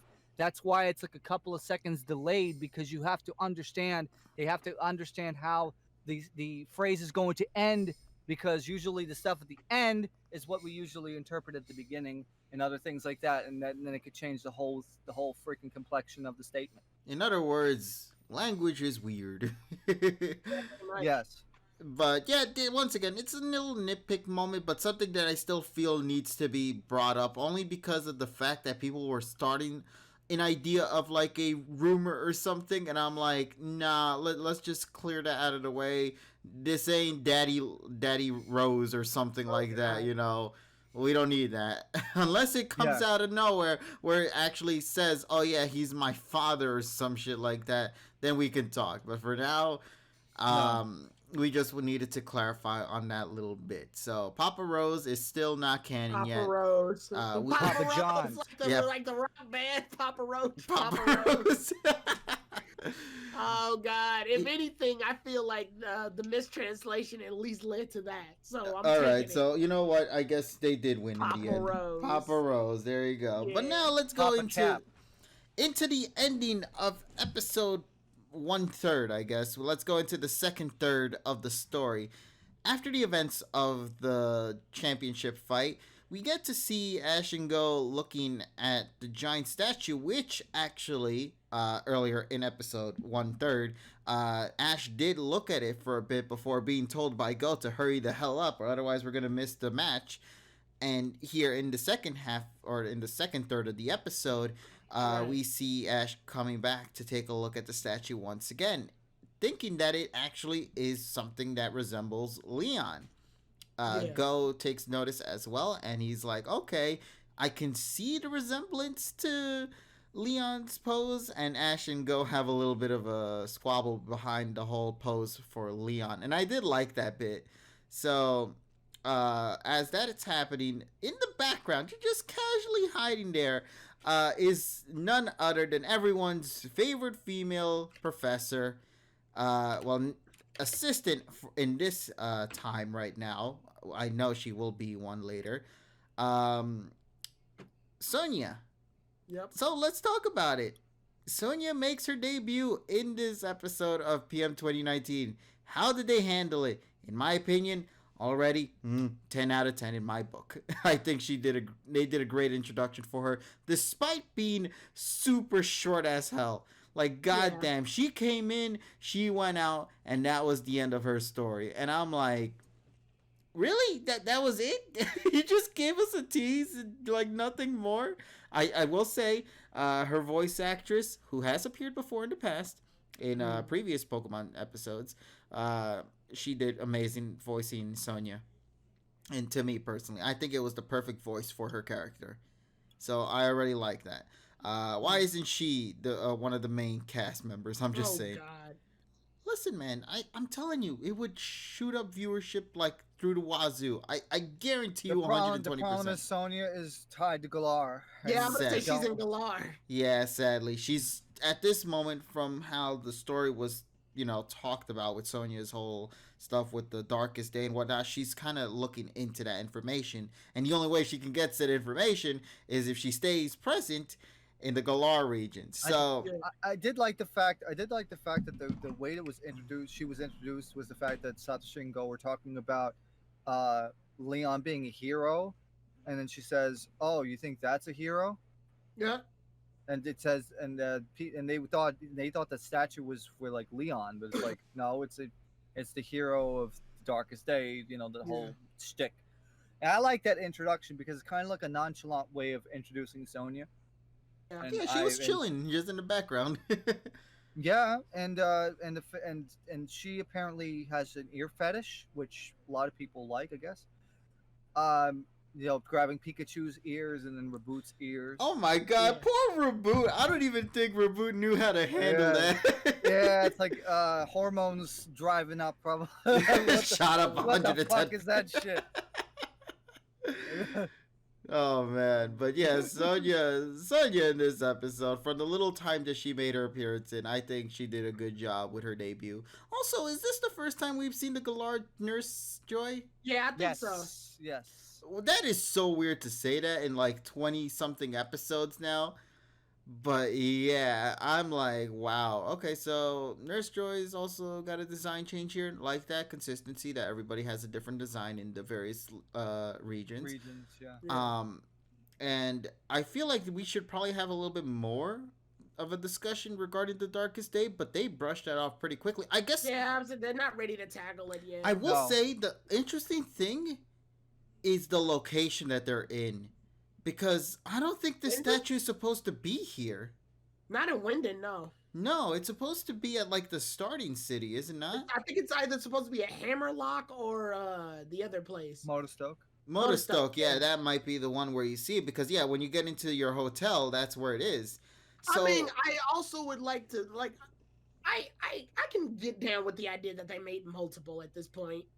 Probably, like maybe some time has already passed that they've already produced enough statues. But I feel like I think it's only going to be here in this location. You notice that Ash and Go keep coming back to this They only spot? come to Winden, yeah. They only really come to Winden, like except for that one time where they caught Score Bunny. Yeah, where they actually went to the wild area. So I feel Winden is going to be the main hub of this story, which odd place to have a hub for the Galar. I mean, well, to consider that Chairman Rose's tower is in the same freaking city. Yeah, also that, and a lot of the plot, like the plot in Pokemon Sword and Shield, the plot really only picks up in Winden. Like everything before Winden is just you doing the gym challenge. Yeah, there wasn't really much of a choice. There's no plot until this happens for real. Yeah, so having everything all tied into one location will make things a little bit more consistent for Ash and Go to kind of, get more of the story of Galar as they're coming back here in various episodes. Mm-hmm. So overall, the Darkest Day, it's a thing. It exists. We know Eternatus also exists outside of its core that it was in the story of Sword and Shield, the game. So this happened before Chairman Rose caught it and locked it up. Or wait, I thought the Pokemon was already locked up before Chairman Rose locked it up. Like it was an egg or something. YW Taz, thank you for the follow. Thank you so much for the follow. Thank you, YW Taz. But yeah, so I'm not sure what they plan to do with the storyline this time around. I know for a fact Ash is gonna wind up wearing that suit of armor at some point later down the road. That's my prediction. I feel like that's gonna happen. He's gonna wear the suit. I think he's just gonna carry the sword and maybe go wind up with the shield. Yeah, like in the video games, don't you think? Yeah, that's what I see. Yeah, so like Richie and Zamazeno show up and help them out. Right. I do hope that if Go or Ash grab the sword and shield, they actually meet the spirit of who was the hero of Galar. And obviously, Ash is more fit to have. Even though I like Pokemon Shield more, I think Ash is gonna wind up with Zacian and Go will have Zamazenta. Or at least use them. They won't have them. They'll use them in battle. Hop will probably be, to answer Zoro's question, Hop will probably be relegated to a side character. I don't think he'll pretty much be. Yeah, it's just basically going to be like the. It's going to probably. Yeah, but he's not going to do anything. But he didn't do much in the games, and now he's gonna be relegated to doing nothing. I mean, Hop's gonna have Wooloo, and we're gonna have an episode around Wooloo, and that's about it. Oh no, my Wooloo got stuck in the forest. He'll mention his brother, and then Ash will probably stomp the shit out of him in a Pokemon battle. Yeah, and then Leon's brother mode activates, and he just comes charging out. I won't be surprised if they wind up doing an episode where Ash and go into the sleeping wilderness or whatever. That's what I was gonna say. And I think Go's gonna wind up meeting Zamazenta, and it's mini battles warrior form. and Ash is gonna meet Zacian in its mini battle warrior form. But I believe those were illusions, if I'm correct. Slumbering. Yeah, there'll be slumbering world, illusions. yeah. The Yes. slumbering world. Sorry. Oh yeah, we need to start. I shouldn't say we need to start moving the story, but we need to just get a little bit more out of Galar, because given that this is the more recent generation. This is the risk you take when you make a series take place in more than just Galar. Yeah. At the same time, though, had it not been like this, I don't think Ash would have had the opportunity to have the team that he has with him at this present time, which is still insane to me. And speaking about that, I guess, shall we go and hop into the third part of this episode? Yeah. Because this is the biggest favorite part. I'm gonna be honest with you. Wait, repeat that? This is my least favorite part. I'm gonna be honest with you, so I'm gonna let y'all go ahead first. All right. Now, personally, to me, this is my favorite part of the episode. I love this. Yeah, Goggle Master actually nailed why I don't like it. I have an issue with Ash's team, but go ahead. Don't worry, I've had an issue with Ash's team in the past as well. But this episode now focuses on the Galarian Farfetch'd. For some reason, it's being treated like a thing of like it's just preventing people from cruising the bridge.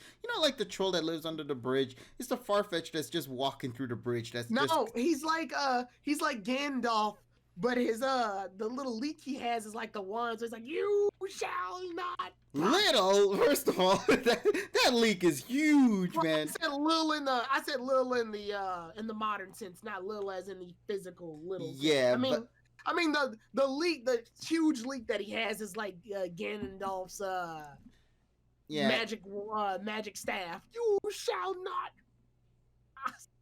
And I just love that. Okay, first of all, let's just talk about the fact that the Farfetch'd has the whole "come on" kind of saying to it. I mean, that's the gimmick. That's the whole gimmick. The only reason why I say this is because it's kind of hard to hear that from the regular Farfetch'd, because it has more of like the Donald Duck kind of raspy noise to it. Yeah. Whereas with the Galarian Farfetch'd, you can clearly hear that it's trying to say, come on. And I'm like, oh shit, it's Terry Bogard in the form of a friggin' duck. So go caught Donald Duck and Ash caught Daffy Duck. Yeah, well, Daffy Duck, if he was like this. So Ash is Team Looney Tunes. Yeah. While Go is Team Disney. Now, the thing about this in particular that really intrigued me with this fight was how Go, was the one that started it. He wanted to try to capture the Pokemon and ultimately failed at first, and then he realized he had to kind of get into a battle that's sequence. Problem number one I have with the episode, but keep going. All right, so Farfetch'd v Farfetch'd. I thought that was actually nice to see the two various forms actually get a bit of a clash for a bit before Farfetch'd comes out and defeats Farfetch'd in the Farfetch'd fight. So because Farfetch'd won, the other one fainted, and Go pretty much had no Pokemon in his team, no more, even despite having Scorbunny there. However, then the come on comes out from the Farfetch'd, getting Ash and Pikachu to kind of get into the fight, and out of nowhere, it pulls an Oshawott and calls itself out of the Pokeball. So now we have Riolu come out, and Riolu decides to get a little bit in the action as well. And I do like this bit of the fight. And the answer to Ty there, I think the reason why Reboot didn't come out is because freaking Riolu just decided. It just jumped into it before anybody had any say. There's two answers to this. One of them is the show's reason. The others is the writer's reason. The show's reason is like TSS said, Riolu came out first. Yeah. The writer's reason, fuck you, Go. You say that, but there's something that's gonna happen for him next week, which we'll get to later. I'm sorry, that's one of my big rants. That doesn't justify this. Because, no, I get what you're saying. That doesn't justify this at all.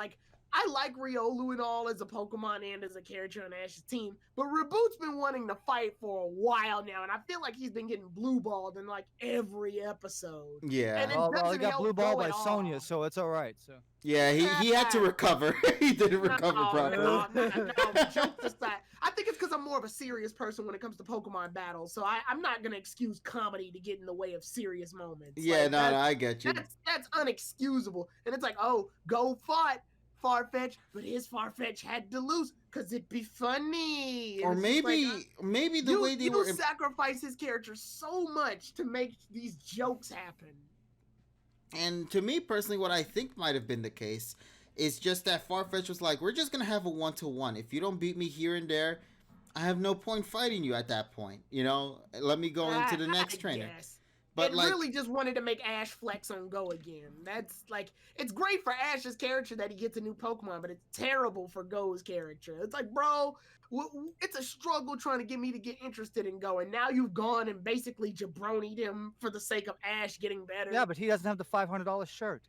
That doesn't matter. Like, my point is, like, the show literally needed a scapegoat, and Go just happened to be the one.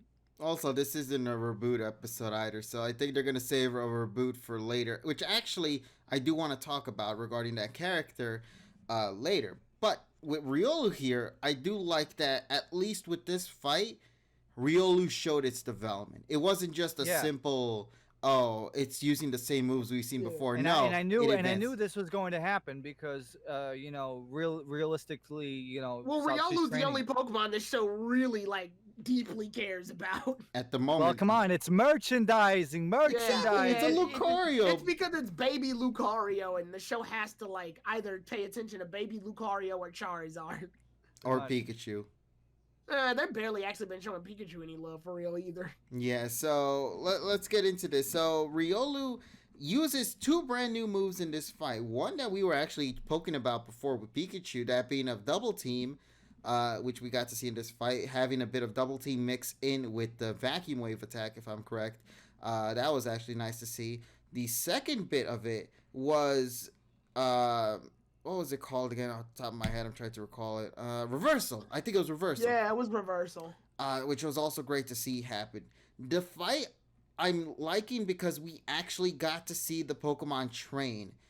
Yeah. I always did mention how I'm not a big fan of off-screen land. I don't really like that. However, we've actually seen the Riolu train before in past episodes. Yes. And in this episode too, before we even came to Galar, where with Mr. Mime, you saw that it was capable of actually pushing Mr. Mime this time around compared to the first time when they trained where Mr. Mime just yawned as it was using its barrier to block Riolu's attack. So there was a show and tell segment right there. So Riolu has grown as a Pokemon. And even Ash mentions, this is the sign of our training. And I'm very happy to see that Riolu is getting some development here. Because basically, Dragonite and Gengar are already pretty much at their peak. Yeah, they're thrown in the back. Like I said, the show really only cares about Riolu. So it's become the Riolu show. Yeah, so the other ones, they've already had their fight. So they don't need to worry about it for the time being. Now, as this happens, yes, Riolu gets knocked out by one of the attacks from the Farfetch'd. And Ash does his typical get up segment, the talk no jutsu, and Riolu does get back up, manages to deliver a hit on the Farfetch'd gets knocked out, and then Ash does the most Ash thing possible by telling the Farfetch'd to also get up as well, because the fight's not over. I need you to get up too. And to me personally, this was the most badass moment from a Farfetch'd I have ever seen. I am genuinely now excited for what this Farfetch'd has in store for the future of PM 2019 when he managed to get up, and I swear to God, it reminded me of Whitebeard from One Piece, where he just stood still right then and there and just fainted standing, man. I love that segment. That shit told me right then and there, this is a Farfetch'd to keep an eye on. This is a Pokemon that people need to keep an eye on. Incineroar did it. Empoleon did it. Farfetch'd now did it as well. And I love that this is going to be, out of all the Pokemon that Ash is going to have in his team, the Farfetch'd is going to be the one that's going to be pushed to the limits. And I'm super excited to see what this Pokemon has in store. And also, I'm very happy too with the fact that at the end of the episode, Ash captured this Pokemon.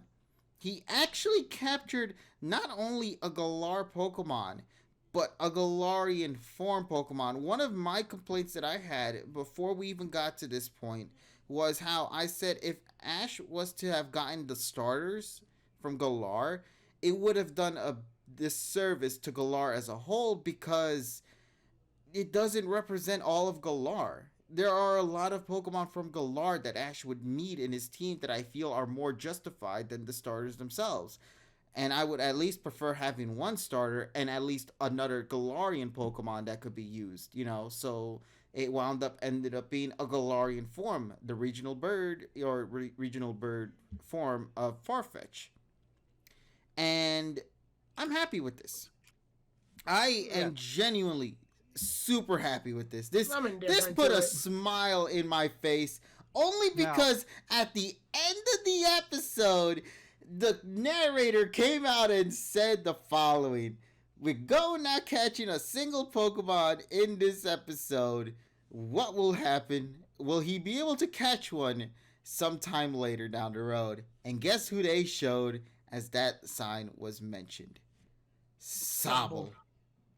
And I was like, I had the biggest grin in my face because so many of you people clearly left and right told me I was daydreaming. I was bullshitting.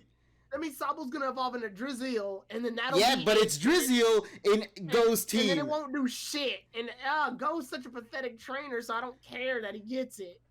I've told you guys, he's a pathetic trainer now. Yeah, well, we'll see what happens with Go later, but for now we'll hold them to that. So I am happy. You guys have told me left and right that I've been bullshitting. I have your comments saved on social media. At least I will concede to this. I'm fine with it because I could see maybe what strategy. Maybe they're going to do a rotation team that actually fucking works, unlike fucking Best Wishes. For Go, though? No, for Ash. For Sergi. He'll catch more than 6 Pokemon. No, I get that, but as long as it's not one of the starters, I'll be fine, though. Now, yeah, he ain't getting fucking Grookey either. Now, see, this is where I'm okay with him getting Grookey, actually. Now, here's where things get interesting, because now would mean this is going to be the first series that Ash has had less starters in general than any of his companions, as well as generally not having any starters at all this time around. Well, I mean, it makes sense. He's a champion. Pull a reverse Diamond and Pearl, where, in Diamond and Pearl, Ash had 2 starters and Dawn had 1, so they'll probably flip it and Go will have the 2 and Ash will have 1. No, but I'm saying, like, what if he just doesn't have in general, like TSS stated? Not even a single Pokemon. That'd be kind of lame. I don't know. When you associate Ash, you associate him with at least one. But this is the post game. It's still kind of lame. This post game. That is true, actually, TSS. Yeah, we did discuss something doesn't feel right about him not having a starter. No, Pikachu's his starter. You get other Pokemon that actually are good. That's a good point. Pikachu his starter because they're going with Let's Go Pikachu there. One there of you the go. Ones that represents the region that he's currently in. Like what? Even in this one, didn't he have 2? Didn't in Alola he had what? Rowlet and Incineroar. Yeah, Incineroar. Yeah, he had Rowlet and Incineroar, and the one before that he had Greninja. The one before that he had all 3 of them. And then the one before that, he had Turtwig and Chimchar. The one before that, he had Trico? Yeah. And then the one before that, I think he had all 3. Yeah, and then Kanto, he had all 3. Yes. So, I don't know. It's just tradition. But maybe they're breaking tradition this time around. I mean, they already broke the tradition of Ash traveling to a region in just a series. And now he's traveling across the globe. And also, his first capture in the series was a fully evolved dragon Pokemon. And I like to associate Ash with that really balanced, like, okay, he's got a fire type, he's got a grass type, he's got a water type, and then he's got Pikachu as his electric, and then the other 2 can just be whatever. I just want this only because I don't need another bullshit starter situation again. I want his other Pokemons to kind of shine on their own. I don't need starter to suddenly get... Like a bullshit starter situation. Greninja? That's not a bullshit starter situation. Clearly, because it overshadowed all of his other Pokemon later in the series. I don't need it to... I mean, everybody has an ace Pokemon. Hell, Leon himself has Charizard. No, but... the biggest problem is when you have a Pokemon that is made into a form of the main character. That's the problem. I don't know about that. I mean, that's not that different than Ash's Charizard, which literally overshadowed everything. Yeah, but it didn't fuse its fucking DNA with it. And also, Charizard was never the main focus. Charizard was always the problem. It didn't seem like that big of a problem to me. Oh, it is a big problem. Yeah, because you're eating too much of the fucking caramelized onions. And also, the Pokemon unfortunately takes up a lot of the time that could have been used to develop other Pokemon. I mean, that's the other ones as well. Yeah, and that's one of my other freaking complaints. Like similar to Noivern. Noivern unfortunately got the short end of the stick. When it appeared, and like it didn't get many episodes focused on it. because it was also being used within That's X, Y, and true. Z. Then literally the episode after it hatched, it did the relay race, and then after that, it did the Halucha episode where it helped, like, Halucha helped it learn how to fly. Yeah, but like they weren't necessarily developed immediately for the after- battles. actually, They were not so they long were after that, they did the character Zapdos development, not episode. battle developments. You know what I mean? They did the Zapdos episode, and then when Ash fought Alon the first time, he fought against Doublade and won. Yeah, but there was barely any development for it. It just I evolved, think and you it just forgot. That's the No. problem. You clearly misinterpreted what I'm saying. it's because the writing was shit. Not. Oh, at least he acknowledges that. So. No, I'm saying I guess as in you're not right, but I'm gonna go ahead and just for move on sake, I'll say okay. All right. Well, I'm just gonna clip that real quick. Hold on. But now. But anyway, now to speak real though. But yeah. So getting back to this situation. The Farfetch'd was the capture. Yes. The Farfetch'd, the Galarian Farfetch'd. Yeah, and the other thing is they're going to use Satoshi as a vehicle to promote Surfetch'd. And that's fine. And I'm perfectly like that. fine for that. I like that because I'm hey, indifferent that to means it. that means more Pokemon Kids toys you could buy at fucking Family Mart and shit. I'm indifferent to it. I think the only relevance it has right now is the fact that Surfetch'd is a Sword exclusive. So it kind of matches with the whole Ash doing the Zacian thing. So that just means Go has to get a Shield exclusive mon. The only thing I just personally care about is I don't have to care about seeing Drizzile, Thwacky, or any of those mons in Ash's team. That's all I've asked for. And I feel the writers clearly heard my prayers, or either I sold my soul to the devil and they acknowledged my shit. And I'm just happy now because now we're going to go into a storyline where we really don't know what the hell is happening because we are with 5 Pokemon in Ash's team, all of a different variety. 2 being fighting. 2 being similar to like in the past with also for example XY with like 2 dragons, 2 flyings, or no 3 flyings as well in Galar. Well, though with that one, I think the idea was that he stood like they carried the other type where these 2 are literally there's fighting and steel, and then there's fighting. I remember, because Noivern's the dragon, and then you got Talonflame, which is fire, and then you got the other flying type Halucha, which was the fighting. Yeah, one. Here it's the fighting and the steel, and then the other one I think you just stated it's just flying. regular fighting, Which I find weird that the flying was not included with that, but the fine. Yeah, they took it away, and unbelievably that makes it weaker. Yeah, but overall, to me, I think that there's a lot of possibilities that we could get some good mixes out of it. So oh yeah, for sure. Surfetch'd or not Surfetch'd, I'm sorry. Galarian Farfetch'd did a good first impression on me. I think it did a good first impression, and I'm excited to see what this Pokemon has in store for Ash and his team in the future, because given that it is a fighter, I could see the Galarian Farfetch'd actually kind of grow more of a bond with Riolu. I think that could be great. Yeah. Or even with Dragonite, as well. Because like different personalities clash. I think there's potential in that. Oh yeah, the writing between the Pokemon is going to be great.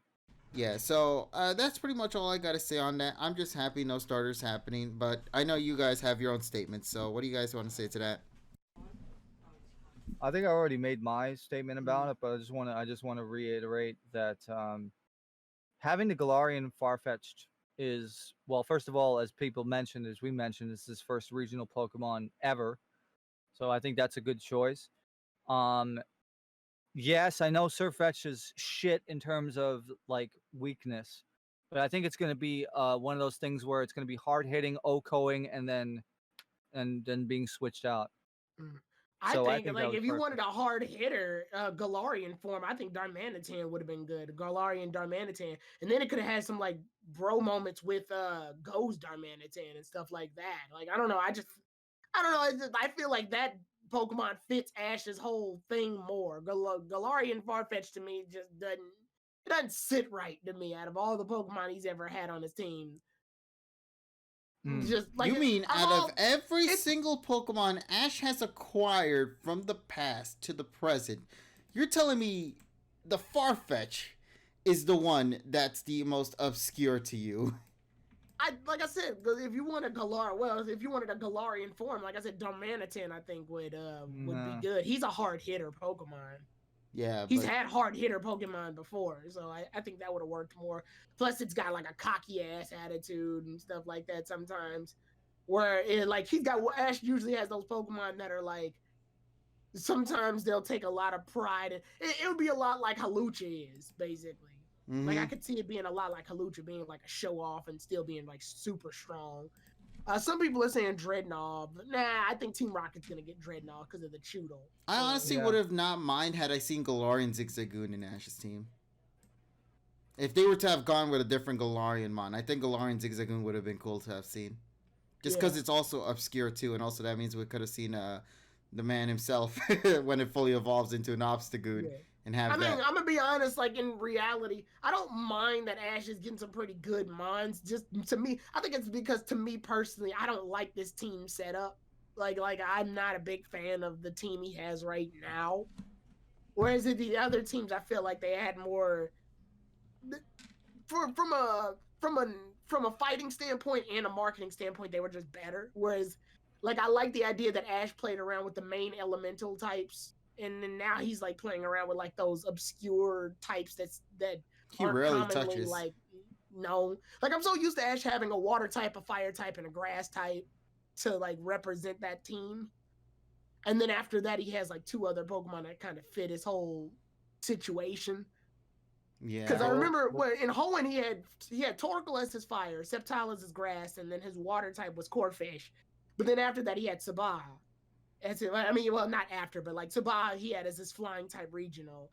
And then he had what else did he have? He had Snow-Run at the very end, which turned into Glalie, which I thought was pretty balanced team. Until he shot that shit straight to the lab. Like, yeah, but the whole point of the matter is the freaking world championship fights are just 1v1s or 1v1s and a 2 Pokemon, or 2v2s, yeah. 2v2s, not at the same time, not doubles, but yeah.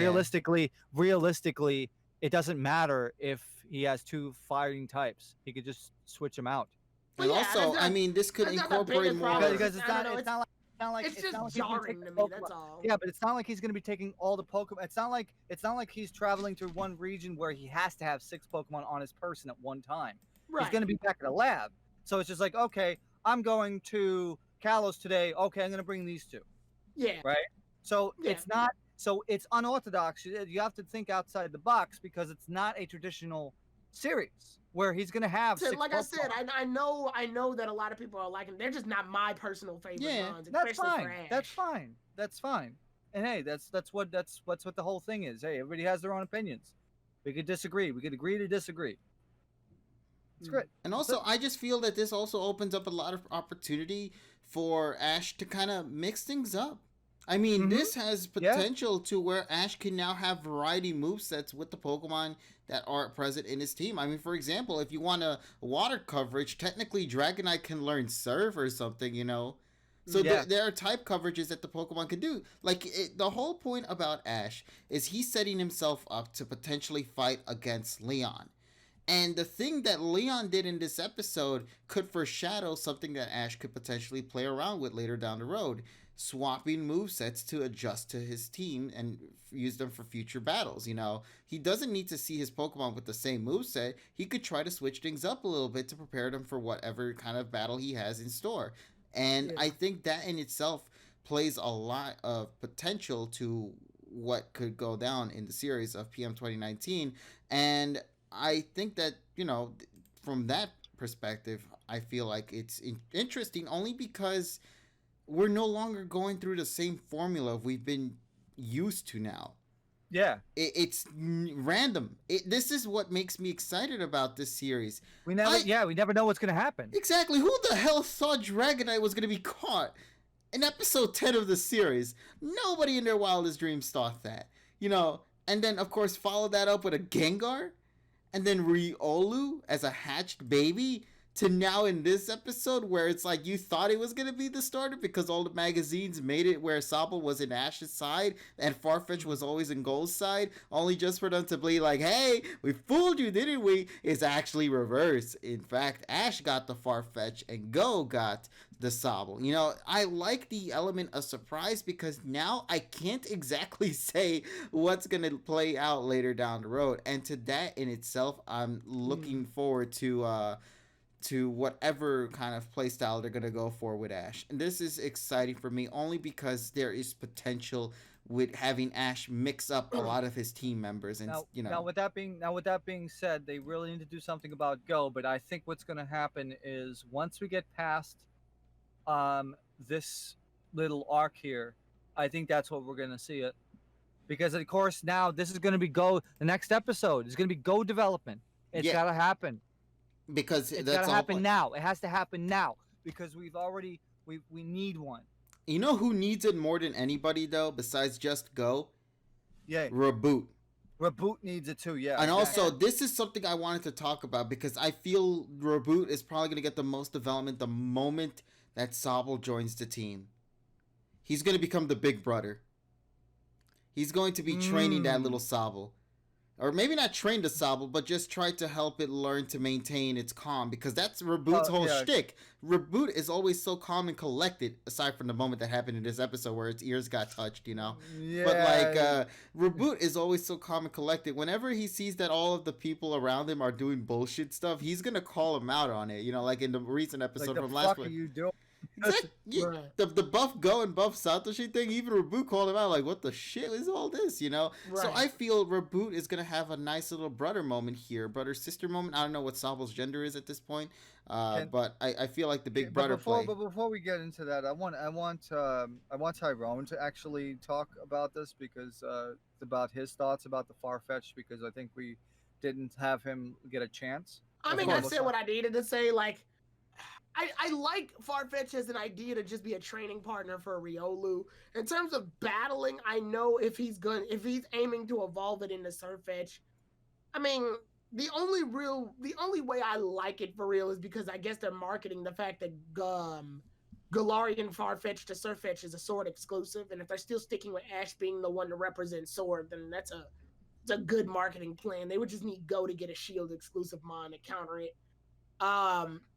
But yeah, other than that, I'm not dangerously upset with it, but I am just like, okay, this is the weirdest Pokemon they could have given him at this moment. All right, Tyrone, my statement to that is, would you be more happy with this if Ash was to get more Pokemon outside of the 6? Also, we reached 70 viewers. I wouldn't mind it because I feel like Galarian Farfetch'd is going to be a lot like Mr. Mime and just be a training buddy for Riolu. I feel like Ash will use it in some battles where he needs to, like Mr. Mime. Right. Where he can call it on standby. And I feel like when Farfetch'd gets in like a big battle, it's gonna like wind up doing the 3 critical hits and evolving into Surfetch in the fight. Yeah. And then that'll in turn make him like a better training partner for Riolu.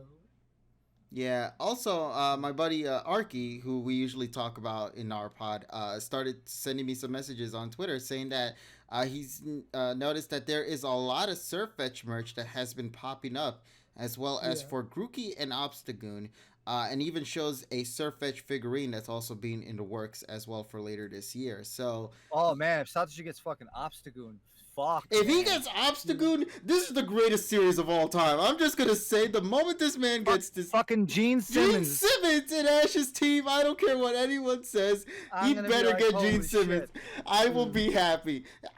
Because listen, you guys, you already know I love the Zigzagoon line. I have like all the shinies and whatnot at this point, but like Zigzagoon, Galarian, if Ash gets that would be so badass. And also dark type / well, it's a fighting type too, isn't it? Dark type. It's just pure dark type?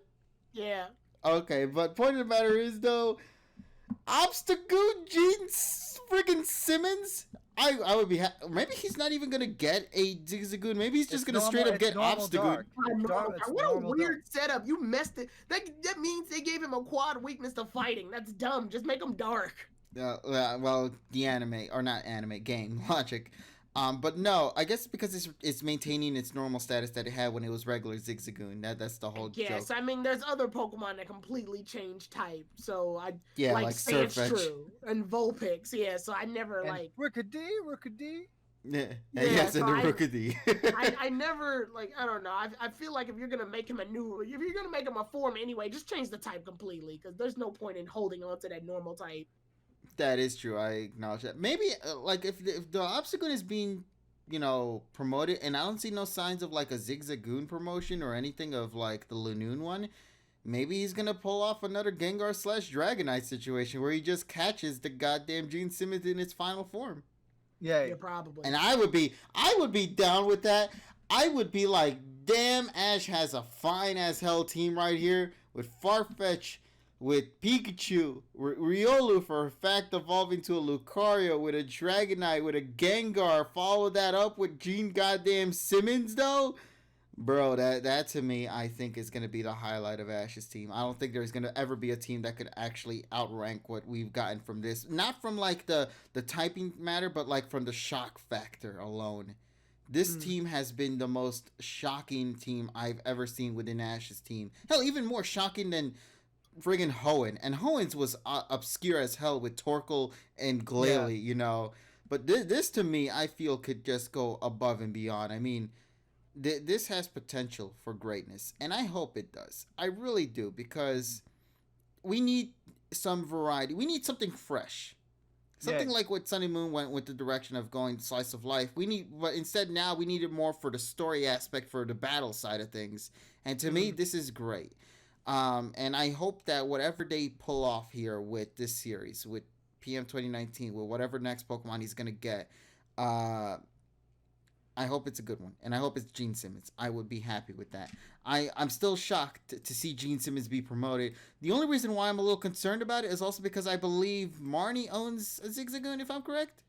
She owns Obstagoon, yeah. She owns Obstagoon. Yeah.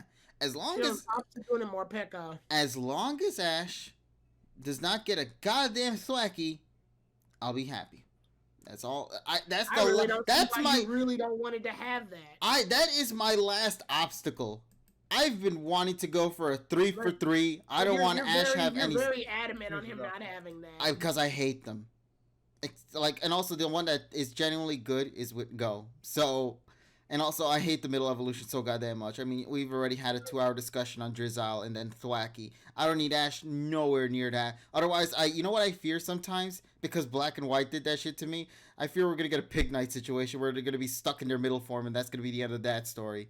I have nothing against him catching Rillaboom. Like, just, it's straight up. Oh, no, if we just, no, I'll be fine with that. If we just skip everything outside of before that stupid middle evolution, I will be more than happy. It's the middle evolution I have the biggest problem with this entire starter lineup. I've never had this situation with any other Pokemon, starter-wise anyway, in the past. It's that middle segment that just ruins it for me. And if we can just brush that shit off to the side and just go straight to the big monkey, I will be more than happy. I will be A-okay with the capture.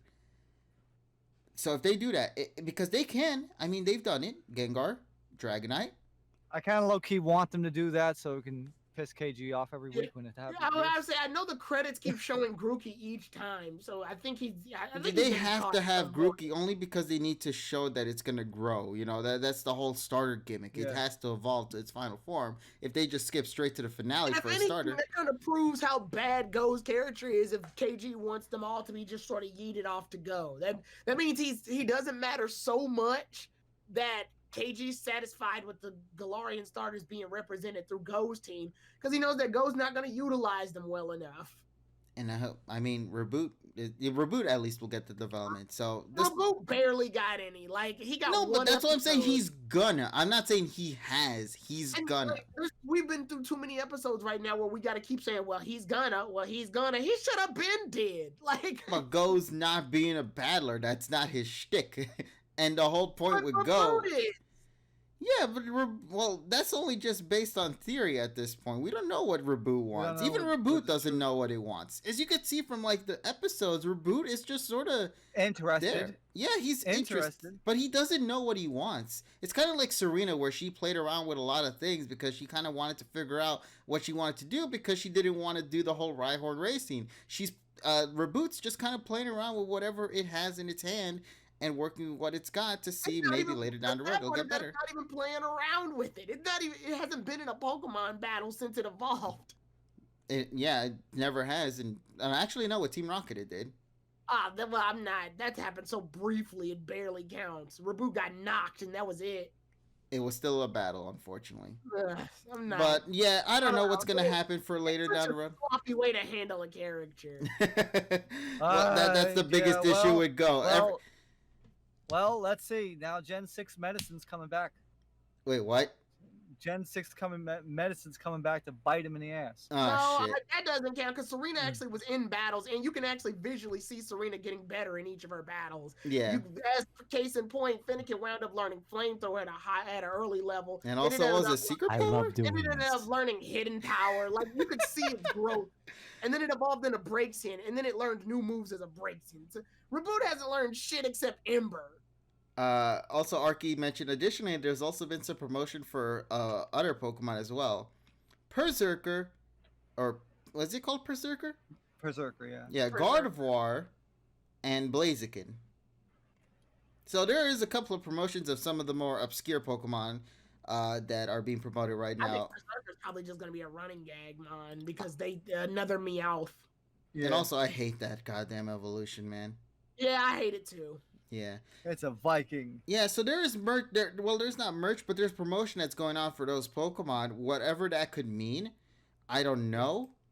Obviously, it could mean anything. Like, for example, Gardevoir is tied to Diantha. Blaziken's kind of tied with May. So, and also the Blaziken mask himself from X and Y. So, I mean, there's that. Yeah. So we don't know what's happening here. It's all just speculation at this point. But that's the fun of it all. We really don't know anything. And I think that the fact that we can just kind of toy around and have a little bit of fun in it and just predict what could be the outcome, only for us to all be incorrect because the anime was like, F you, we're going our own different direction.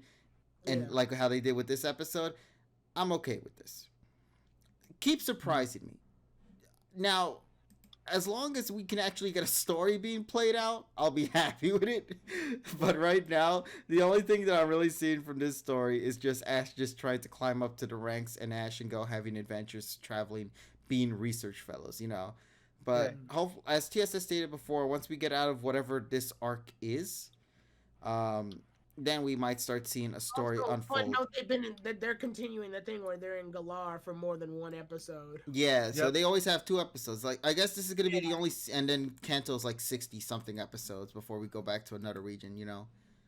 Yeah. But yeah, they need to play around with more characters, and I know we got the Koharu episode coming up soon, so that's gonna be fun to see. Koharu needs her development too, even though she's not really a main female character. She technically is, but. Well, there's future stuff that we can expect. For now, though, it's too early to tell. I know we're literally like, 20-something episodes in. But if we manage to let other characters slide so far into the future, I think we'll be more fine with just waiting a little longer. So, that's just my take on it. But I feel like I think we managed to complete everything we wanted to discuss for tonight. Unless you guys have anything else. Because the next episode, which is Sobble making everybody cry. We already know what's going to happen with that. God, that gag is going to dry its course, isn't it? Which is funny because it's about tears and water and shit. Yeah. Yes. And the Rockets are going to be the same. You know, it's going to be the whole tears gimmick. I'm fine with it. As long as they don't run its course, as long as it's used as little as possible, I'll be okay with it. That's what I'm saying. Reboot would be. Which is going to be the gimmick. I think it's going to be the gimmick. Someone says KG showed him the tweet. What? Let me see. Is the tweet that you were talking about the W thing? Oh, yeah, here we go. Okay, so this is the image he wanted me to show you because originally, let's see. The thing about this particular image was that this was supposed to be directed to me. This image was directed to me at first, which was that I had to hold on to this L because I was the one that was stating that I do not see this shit happening at all with Ash getting a Sobble. And now, as my present to all of you, hold this L.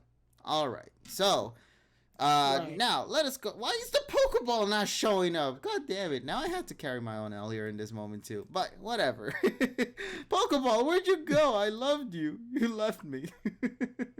Yeah, when KG's OBS comes out of collections, then we'll get the Pokeball back. Yeah, sorry guys. I ran out of budget. I spent like 1,500 on a Mac recently, so that's where all my money went. But yeah, so I guess once I get my money back later this week, I'll probably fix that silly ball animation. Until then, though. Until then, ladies and gentlemen, I want to thank everybody so much for being with us here tonight. I hope you guys enjoyed it.